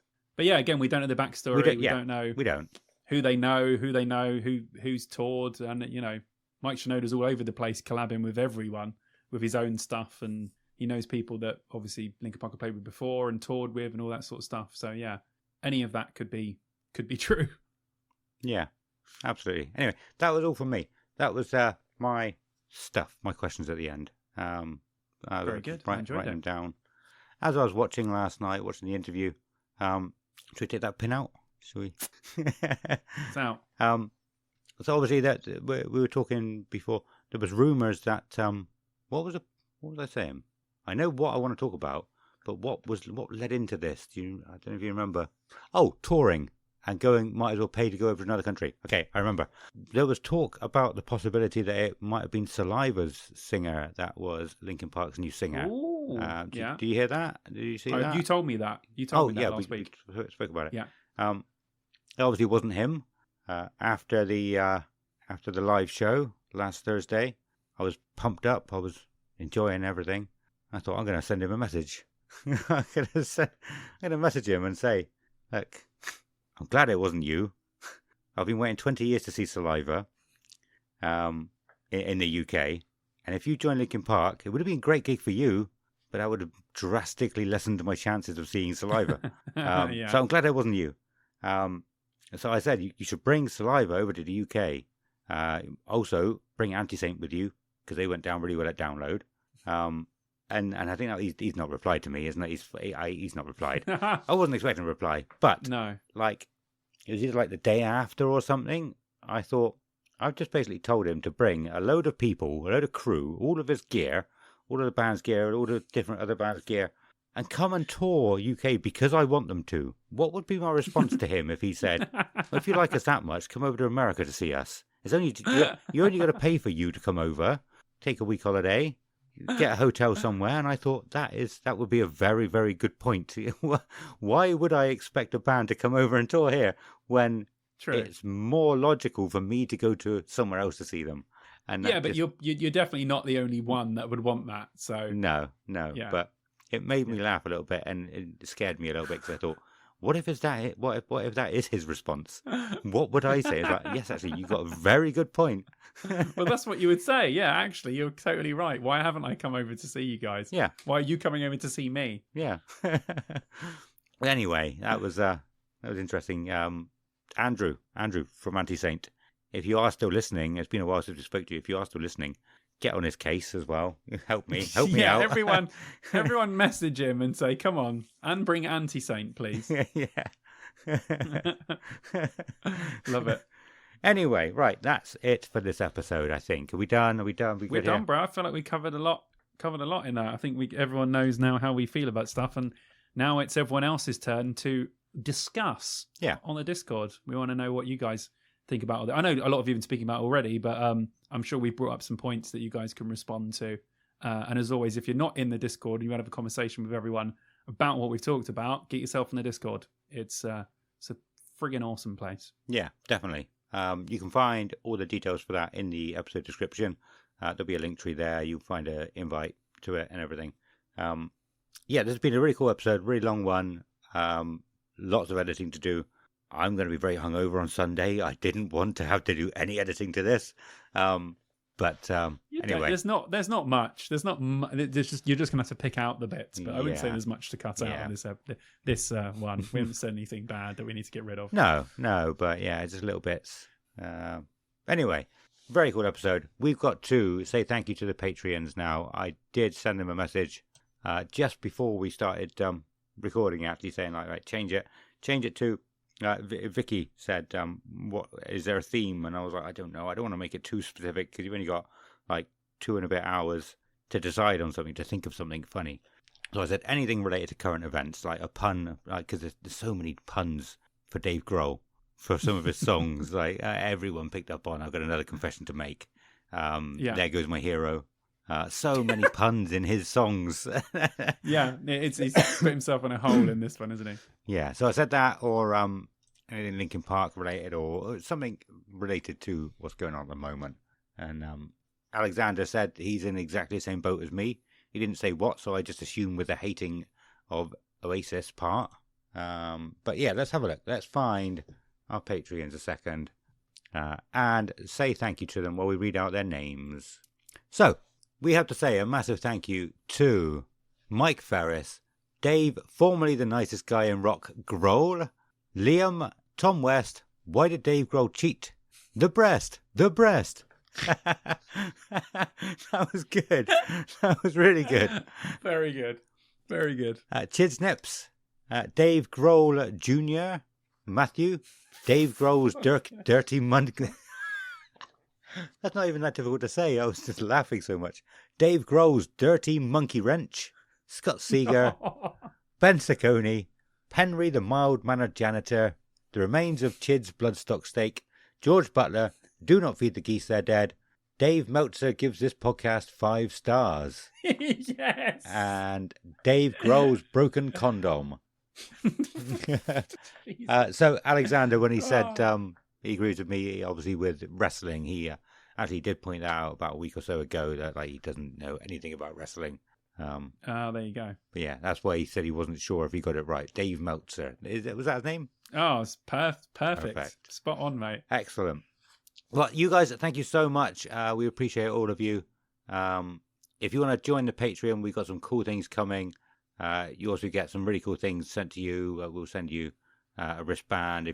We'll send you some cool things if you join at specific tiers. So it says what you get on the Patreon. Go and have a look. If you're thinking about supporting us, we really appreciate it. Every penny we get goes back into the podcast. And we just have a lot of fun with things like this. We've got a channel in the Discord just for Patreons now. And we will be doing more stuff for the Patreons. Anything you want to add on to that, Simon? No. I didn't know. That's a weird way of putting it, add on to that. But I didn't know if you wanted to announce your Patreon on here or anything like that. I will do that right now. Yes, I have not finally, I've only just done it, but I mean, I've only come around to the idea of doing it. I have my own Patreon now, which will be live by the time I'm recording. It will be out as part of my new video reviewing all of this year's festivals, because I had so many people saying, hey, you didn't do a download review video. I was like, I didn't. I was saving it for this. So I'm reviewing Slam Dunk, Download, Trees, and Bloodstock in my latest video. And along with that, the announcement of my Patreon, which should already be out by this point. Loads of videos you guys haven't seen, loads of unseen vlogs, literally vlogs that I have not put anywhere. These vlogs have not been on YouTube. Exclusive videos and stuff, mentions, personalized welcome videos, early access, all the stuff you would expect from Patreon. But yeah, it's for me. And I've got loads of good stuff planned coming up in the year. So I'm just writing all of the bits for my videos at the moment, and just getting all my stuff together, filming to give you beautiful people some videos. So I'm just stockpiling at the moment, and then I will release myself all over you guys throughout the rest of the year. So yeah, come over to YouTube, subscribe if you haven't, and join the Patreon, because there's loads of fun things on there, believe me. Loads of cool videos you guys haven't seen. Awesome. And that about wraps the episode up. So like I said, anything you want, if you want to get in touch with us, if you want to give us any feedback, we'd appreciate all of it. But that's it for this episode. We have to go. It's a goodbye from Simon. Goodbye. And a goodbye from me. Goodbye.